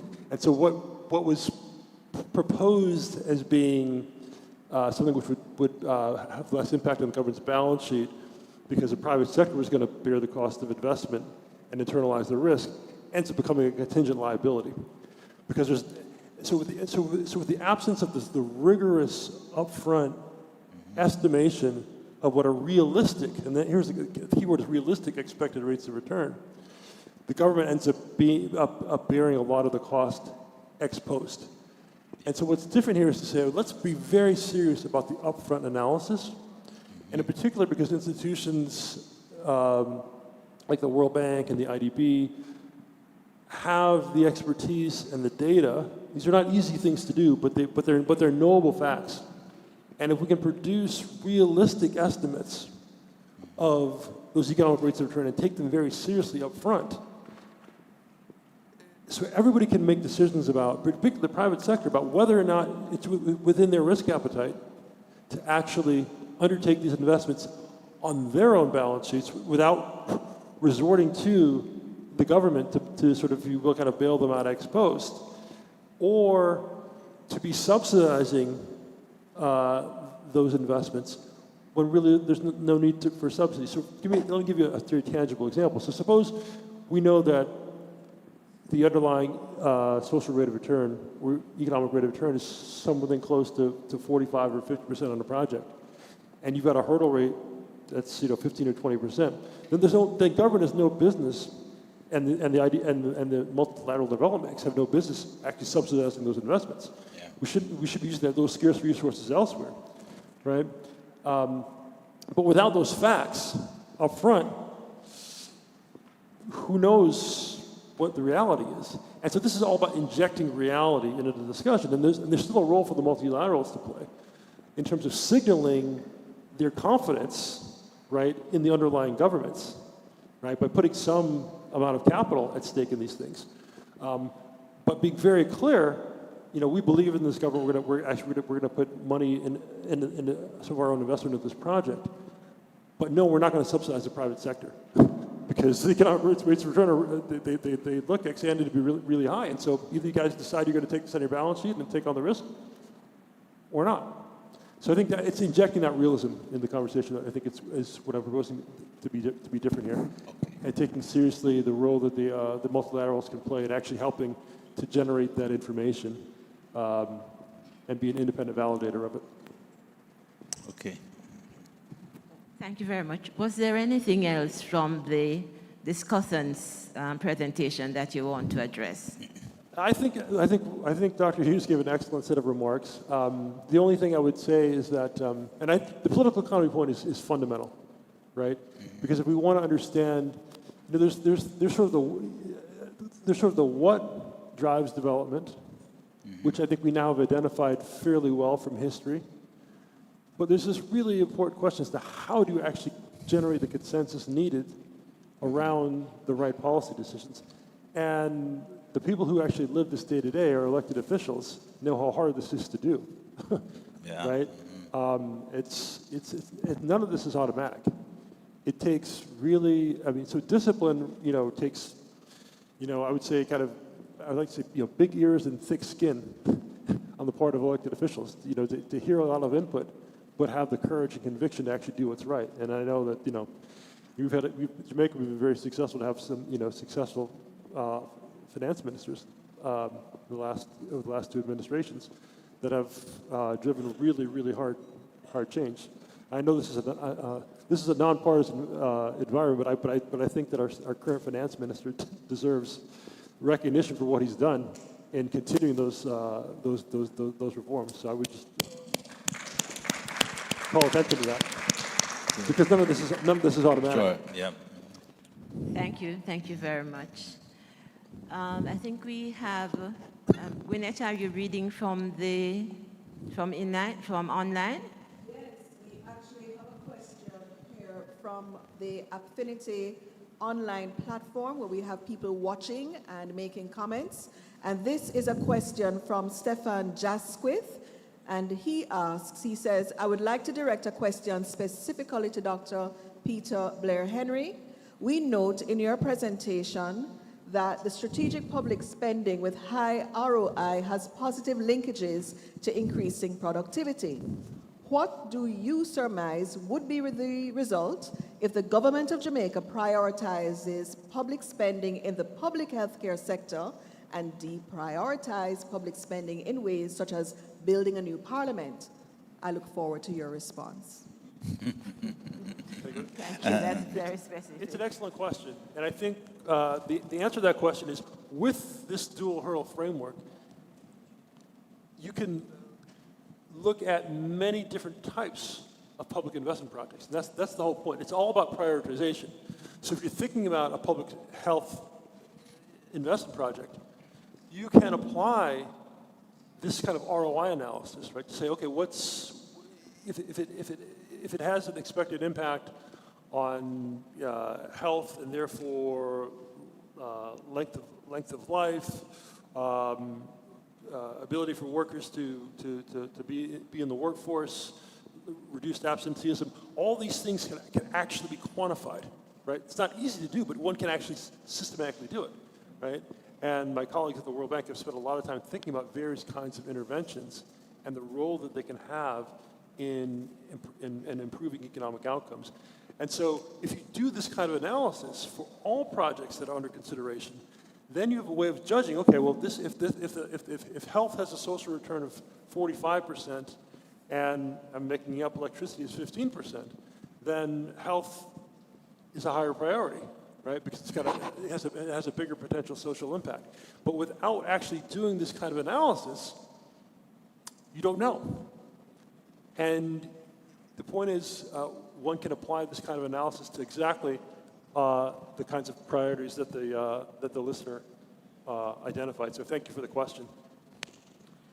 So may I ask then, how do you account for those issues that cannot be quantified and included in the model that you would be running using the framework? Another really important question. So of course, there can be social expenditure that will generate benefits to society that can't be measured in GDP. Okay? But what's important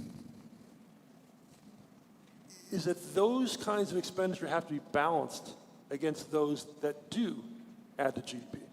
Because if all expenditure are expenditures that don't generate additional GDP, then you're back in a situation where your debt ratio is going to be rising.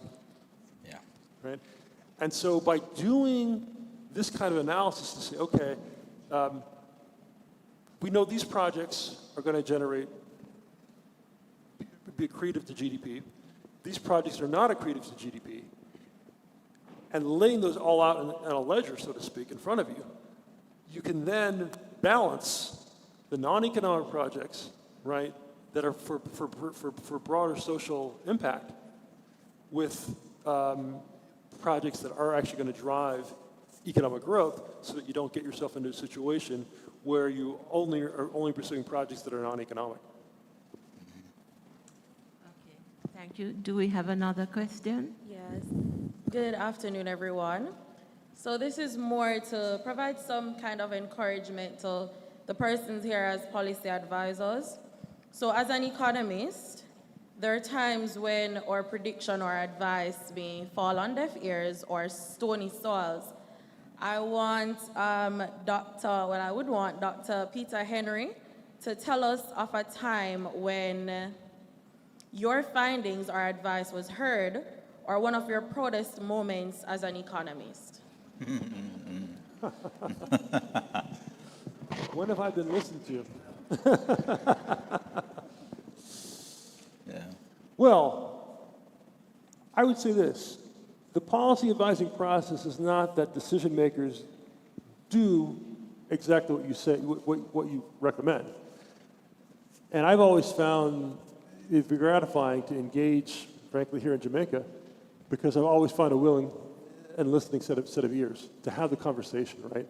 Because ultimately, going back to kind of Wesley's point about political economy, the decision makers have to weigh a whole set of forces that you as an economist are not internalizing, right? Because you're not an elected official, and you don't know all the factors that go into decision making.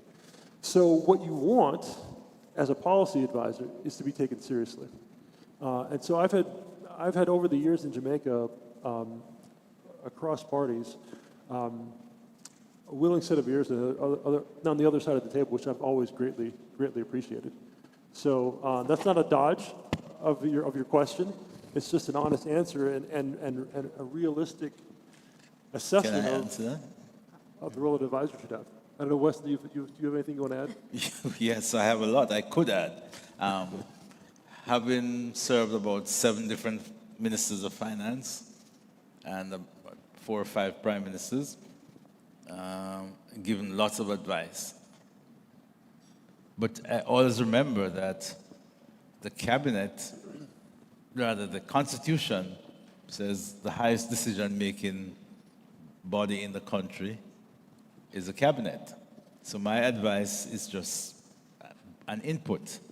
And the policy is usually an outcome of different inputs, both political, social, economic, things that I would never know about. I go in and I make an advice that you should do this now, and the politicians have advice that if you do this now, the country is going to blow up. Now, if they took my advice and the country blew up, I would be cussing them. Why did you take my advice? Because I don't want the country to blow up. So they would have information and knowledge about political developments that I would not be privy to. So I have to, for the system to operate rationally and calmly and stable, you have to take the decision of the political leadership as set out in the Constitution. I always tell my staff that the politician is always right, even when he's wrong. So if you don't take that approach, you're going to be trying to substitute yourself as being the highest decision-making advisor or decision maker. And it's not so. That's a recipe for chaos. So what I like is when I see the outcomes many years. You work and you see things happen. I drive around and I see things that I would have advised on and they've come to fruition. And I take comfort from that. Yeah. Thank you, Dr. Hughes. But Dr. Henry, I think the person who posed the question, I know you weren't dodging, but I think she really wants to know about something that you're particularly. So I was reflecting on the question as I was listening to Dr. Hughes. Actually, I would say the thing that I'm most proud of, I feel best about, is that through that process I was talking about of the engagement with decision makers, having been in a position where I can credibly say, from my vantage point, as I would say a respected, honest broker as an economist, feel like I'm in a position to advocate for leaders in my other home country, the U.S., to listen to and engage with policymakers in Jamaica because I know that they're serious. And when I've been able to do that, I think I've been at my most effective and my most useful. But just to tie it back to my original answer, my ability to do that and to maintain my own credibility is predicated on finding across the table for me over the years serious conversation partners who listen, right? And so that's been, I think, my biggest point of pride, has been able to be a bridge between decision makers in the U.S. and opening the door for conversation between decision makers in the U.S. and policymakers here in Jamaica. Thank you very much. So, Khalid, you need to develop credibility. Always give your best technical advice. And I suppose you can attain the kind of success Dr. Henry has. We have another question from our colleagues online. To you, Dr. Henry, how will resilience be factored in the social rate of return assessment? How will, or is ESG, that's economy, environmental, social, and governance issues, those kinds of impact and sustainability indicators being integrated in practical ways to address the complexities of interactions? So let me start with just a simple example. I think if you're evaluating a road project, right, and imagine that there's two different ways you can build a road in terms of materials. One is more resilient than the other. There are ways to actually evaluate in terms of sort of the life, maintenance costs, so forth, of a road in a tropical climate, for instance, of going, one route versus another in terms of how you actually build a road.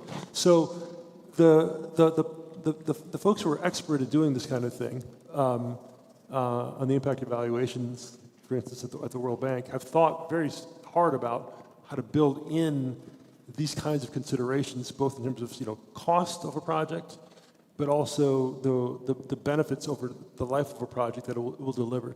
So the point, the big point being, the need to think about resilience and the need to think about the environment and broader impacts is not an excuse to not prioritize, right? Because it's very easy to say, oh, we need to think about A, B, or C, and that's non-economic. And my pushback on that is no, there's a lot more can be quantified economically than one would suspect at first pass. And we should be very careful about deviating from this disciplined approach just because we say, well, we need to incorporate resiliency or sustainability. No, we can think systematically about how to do these things. Thank you very much. That question came from Christopher Chinapu online. Could you please identify yourself and pose your question? Yeah, my name is Julian Rogers. And, nice to see you again, Julian. Good to see you, Peter. As a journalist, I always have one question for people like Peter. How do you communicate all this to the ordinary man? You know, the market people, the students in colleges and universities at this stage who are going to have to make decisions about the future, and the people who replace the finance minister. It's a great question. May I infer from your question that I haven't communicated as well as I should have to the ordinary man? No, I think the clearest way to think about this is the following. If you are calling for the government to invest $1 in some project, whether it be economic, social, whatever you think is the right pursuit and use of public funds, ask yourself the question, what is society getting back as a result of that? If we can quantify it in terms of how much additional GDP it's going to generate, if it's going to generate $1.30 or 35 cents of GDP for every dollar that's invested, that's going to make sense. If we can't quantify it in terms of GDP, then I would say to you, it's still important to think about this quantification for projects, because to the extent we want to consider non-economic projects, we have to make even more sure the projects that we can quantify economically are going to generate growth in order to support those things that are non-economic. All right, thank you. We have another question. Hi, Peter. Keith Collister here. Okay, Keith. And Dr. Hughes, of course. Hi. You've spoken a lot about social rates of return. And clearly that's a key part of your thinking for your paper. So the question I have for you is I'm not aware that a lot of social rate of return calculation currently occurs in Jamaica. And of course, it's also a very difficult thing to do properly. So is it that you see the multilaterals, the IDB, the World Bank, as really looking to sort of step up to the plate and treat Jamaica as a test case and give us a whole lot of support in that area at this time? And a subsidiary question to that is there you made a reference to dollarization, and that actually came up in a central banking conference that's occurring downtown. So that was a part of the issue during the financial crisis. And we can go and have a long conversation about that. But is it that those returns, how maybe you could expand a bit on how you see that divergence between, say, a social rate of return and a private sector rate of return, and particularly when you throw in the currency issue, because you have a guy, I believe, at your former place at Stern, a guy called Damodoran, who spends quite a lot of time thinking about those risk factors. So maybe you can boil it down to the common man in a form of a patty index for us or something in terms of those quite complex topics. Yeah. Got it. Thank you, Heath. Thanks for the question. It's good to see you again. So here's the point. I'm a private investor. I need some return on my capital. Let's say my return is, I require 15% rate of return. And I'm looking at a country like, on a road project. I'm looking at a country like Jamaica, say, there's currency risk, other kinds of risk. As a private investor, I can make a decision about what it is I need to be compensated for that risk in order to invest in a project. And let's say my number is 25%. Okay? In the absence of the government of Jamaica or the World Bank or any other body that's thinking about investments in Jamaica, producing some sense of what the underlying economics is of the project, as to whether it's going to be 25%, 35%, 45%. If I don't know as a private investor, why do I go there? Okay? And so if you can't give me some sense that you've really thought through very hard about what the prospective returns are, what do? I want a guarantee. I want a subsidy, right? I want Nigel to give me a tax break. I want all kinds, right? And to the point is data to provide clarity so that private investors can make their own decisions. You can say, you know what, it's beyond, outside of my risk appetite.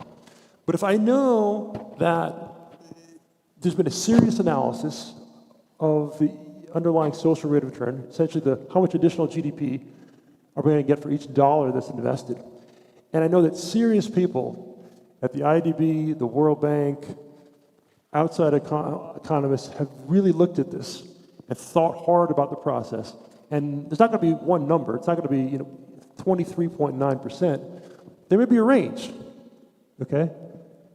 Past projects that look like this in similar countries with similar structure and so forth, a reasonable number is between 35 and 50%.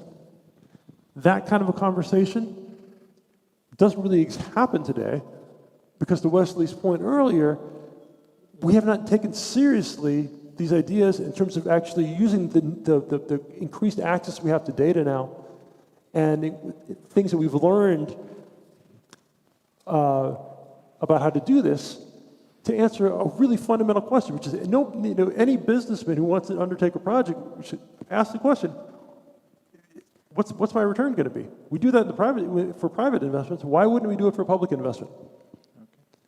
Okay. Is that patty enough? I think, and cocoa bread? Yeah, no, I think what you're saying is that you've got a pattern of data globally which you can make reasonable inferences, and that's where the database from an IDB or World Bank comes in, because you can make reasonable inferences, which we may not be doing right now because we've never really thought to use those global databases. Correct. And in addition to those kinds of inferences, like my colleagues at the Development Impact Evaluation, who are in the audience, and their colleagues at the World Bank do very well, is to say for any given project that you've decided to undertake, they've done a history of what are called impact evaluations to say, okay, what are things you could do to actually reduce the cost of that project over time? What are things that you could do to improve, let's say, road safety if you've undertaken a road project? And why is it important to improve road safety? Well, if you improve road safety for a given road project you undertake, you're reducing accidents. You reduce accidents, that's increasing the number of lives in a country, and that has an impact on productivity. So there are ways to trace through these things to be systematic and scientific, and we should use them. Okay, thanks. Thank you very much. Gwyneth, do you have another question from online? Colleagues, anybody else with another question? We have one chance of having Dr. Henry in the room. But I want to know, while my colleagues are thinking, how do we treat for want of a better word, soft investments. So we're not talking about investment in, or can be directly linked to infrastructure. So if I'm talking about education, but I'm not talking about the physical plants, I'm talking about perhaps curriculum development that might be very costly and would have a significant draw on the budget. Are you suggesting that in trying to assess these projects for inclusion in the PSIP, that we take them through the kind of rigor you're proposing? Or are you saying that those things would be exclusively public funding and therefore we don't have to be concerned about whether the private sector would be involved in investing? It's an excellent question. Let me kind of break it into a couple different parts. So timeliness is obviously very important as you think about public investment, right? You can't say, okay, we're going to wait 5 years to get an answer on something, okay? So as a first, and the minister has made this point in his Gleaner article in the summer.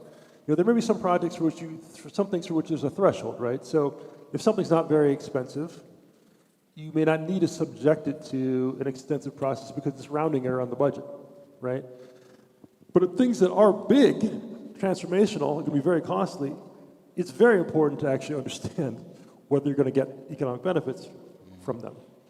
And so let's take your example of a curriculum transformation that's going to be very expensive, okay? We should think very hard, right, about how to evaluate those kinds of changes. Because we have a lot of data now on the impact of education on human capital and how that translates into productivity and output. And I couldn't answer the question on top of my head sitting here today, but there are lots of people in institutions that are partners with countries like Jamaica, the IDB, the World Bank, and elsewhere, that have thought a lot about returns in education. And so we should take very seriously the idea that we could actually think about how to quantify the impact of, whether it be math curriculum reform or greater access to rural broadband. We shouldn't be, and I'm not suggesting you're saying this, but in the 21st century, we shouldn't be intellectually lazy and say, oh, we can't measure it, so let's just hope for the best. We should work really hard to try to understand, okay, if this is going to really be transformational, we think it's going to be transformational. Why do we think it's going to be transformational? Where else have people tried this? And what did the data say about, and in particular in education, this is where a lot of the impact evaluation work which has been done around the world can actually help us think these things through. So I'm not saying that every project has to be reduced to a financial rate of return. But in particular, if they're going to be large transformational projects that no matter how hard we try, we just can't get our arms around what the economic rate of return is going to be, then it is even more important that for other projects, we've done that economic analysis so that we know we're generating surplus from those things, right? Because otherwise, if everything's falling into, oh, it's the non-economic category that's good to do, but we don't know what the returns are, you're gonna find yourself in trouble pretty soon if you do that. Thank you. Yes, Dr. Hughes. Just one point I want to make in regard to this. The provision of public good. Yes. And data is a public good. Absolutely. And I'm almost, Minister, since you're here, I'm making a plea, not for the PIOJ this time, but for statin. Collecting public data and making it available to everyone is a public good, which should be encouraged and financed.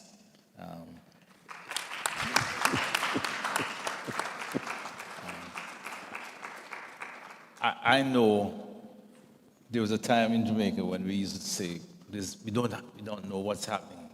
Keith used to write about this. We don't know what's happening in the economy. We don't. That was changed. That was a major change from the early 1990s when, as I was reminding Dr. Henry, the PIOJ and Bank of Jamaica and Statin and everyone was we're all mandated to give public information at a set time, and make sure it was as accurate as possible. Today, no one complains about not having enough information on the economy, the fiscal. In the same way, we made that effort, and it's continued, and it's now part of us. No one can deny that. We should make an effort for critical public good data.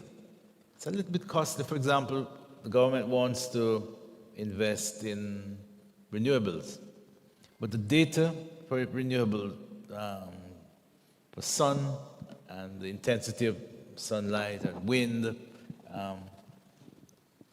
it's costly to generate this.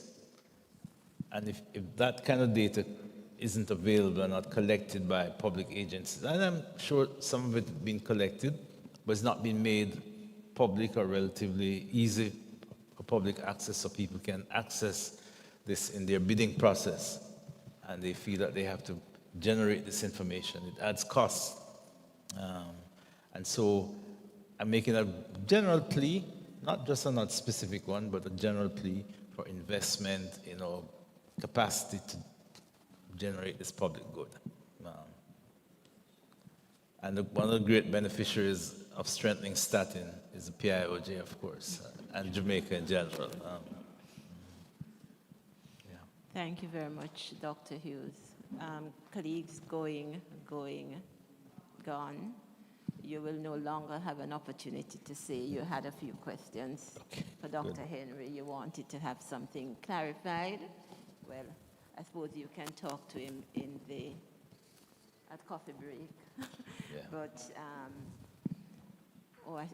is Gwyneth coming with one? No? All right. So, Dr. Henry, thank you so very much. Thank you, Ms. Bernard. Really. Thank you. Thought-inspiring conversation this morning. You took us through the settled facts, the settled history, and you ended on a tone of hope and inspiration, having suggested some innovations on which we could build. And so we want to say a special thank to you and to Dr. Hughes for having brought in the context of today. Yes, were they? Having set the context on which the analysis is done, having pointed out some of the things that could have added to our understanding of the times that you went through, the 5 periods of Jamaica's economic development. And we're really very happy that we're now in the stage of stability and looking forward. So I'm going to invite my colleagues to bring tokens on stage to say thank you to both of you. Wainwright Atkinstall, please come.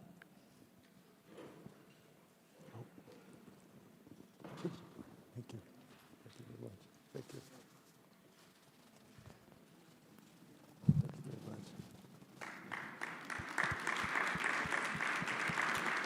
Thank you so much. Ashley Codner will present to Dr. Hughes.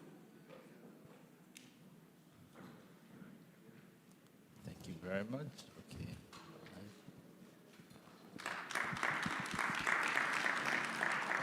Thank you very much, colleagues, for your presentation. It's now, if you don't mind, I won't keep you up here long, but I'll do a very quick closing remarks. So I really want to say thanks for 2 very fruitful days of discussions that we've had. In the first day, we heard a lot of the sociological issues, and I was surprised that nobody here was challenging the lecture this morning in terms of where the emphasis should be. Because as you recall, there was a lot of that in the room yesterday. And there were persons who felt that we're not paying sufficient attention to the sociological construct or experience of the Jamaican society. And perhaps, Dr. Hughes, I don't know, you might have put a little bit more of that on in discussing the paper, but we appreciate the discussion nonetheless. We understand from the presentation today as well that there's a relevance to the political economy in the analysis that we do, and as planners in the Planning Institute of Jamaica, we need to pay some attention to that. Importantly, we started our dialogue by looking at the country evolving, innovating, and wanting to be inspired as we seek to move forward. And the point that has been made by you, Dr. Henry, is that we have indeed a solid foundation on which to build, that we have made some mistakes along the way, but they're not, well, they've derailed us. But the point is that we're back on track, and we can pull ourselves to the point where the country's hopes and aspirations can be achieved. There are some challenges that were pointed out. Some of them are systemic, and one which really resonated yesterday was the low trust in the Jamaican society. It's something that we have to deal with individually and collectively as agencies. One of the things we were told was that trust is fostered by performance, whether the performance is political performance or performance on the technical level. And so we're each challenged here from our various perspectives. There are two politicians in the room. They have to contribute to improving political trust. And we have, through the work that we do, the quality and timeliness of the data, the advice that we give, to build trust in the technical elements. We heard that we've been really going very hard at the low-hanging fruits, and it's time that the country aspires to addressing some of the high-level issues. And I remember Dr. Hughes talking about his Simmons pear tree, that he was always picking the low fruits, but he can't reach the top ones, and they drop and spoil. Now, we cannot, as a small island developing state, allow that kind of spoilage to be taking place when we're investing to build a nation. So we have to find a way collectively to reach those higher limbs and to be able to pluck from them and build on them so that we can improve our country. We recognize that the future is riddled with uncertainty, and that's something that was talked about a lot yesterday. We heard about how the shocks of the periods past derailed some of the development gains that we have achieved. We're in an era where tools are available to facilitate planning for using early warning systems to be able to be agile, to be able to be flexible. And so we have to be building in those characteristics in our work, agility, flexibility, so that when we meet with uncertainties, we're better prepared to take them on. So the headwinds will come, but we were reminded that we are a resilient people. We were left with hope from Dr. Henry's presentation, and we were reminded that there is a lot in the Jamaican culture that fosters innovation. We must continue to build on those. And as we do that, we have to work towards building the capacity of our people to be able to grasp the opportunities, to seize the day as we co-create the future of the Jamaica that we want. So thank you, ladies and gentlemen.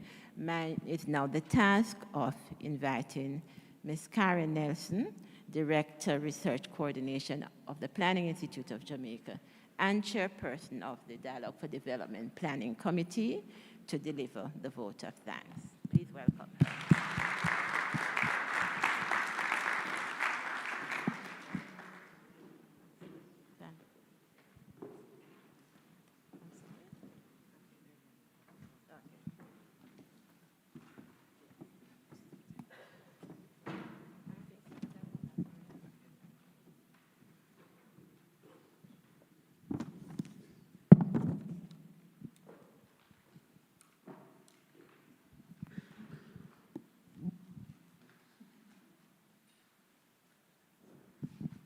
Minister of Finance and the Public Service, Honorable Nigel Clark, and the Minister of State, Honorable Xavier Main,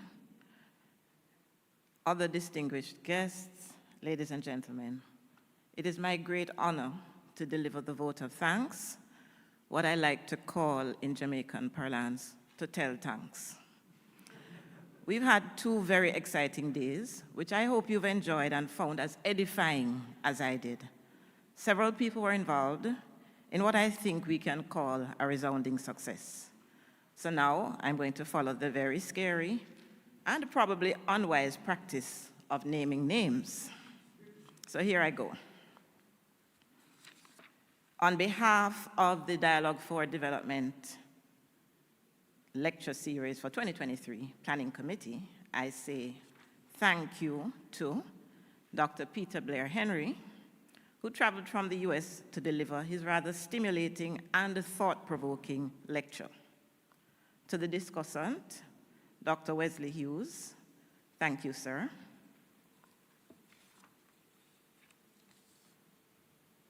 To the management and staff of AC Hotel or venue, to Sparkles Productions, the Sparkles production team for decor, to Appfinity, our online platform provider, to OCM Productions. I have to specifically name Denzi and O'Neill Miller. It was a pleasure working with you.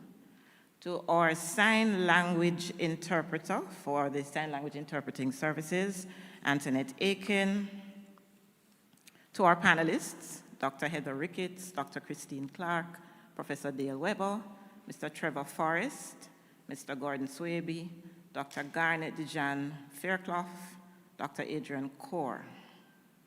To the conference chairpersons, Ms. Claire Bernard, Mrs. Rochelle White, and also Rochelle earlier, our moderators, Ms. Laura Levy, Ms. Antoinette Richards, to the staff of the Planning Institute of Jamaica, who assisted, who volunteered to provide ushering services, registration desk, and to the entire Planning Committee.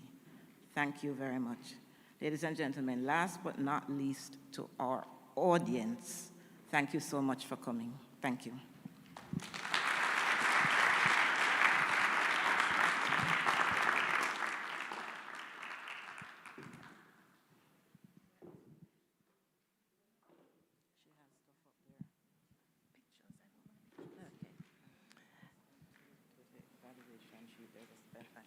Okay. So ladies and gentlemen, I think some evaluation sheets have been handed out to you. We invite you to fill them in. We want to learn from this experience so we can have a much better lecture series.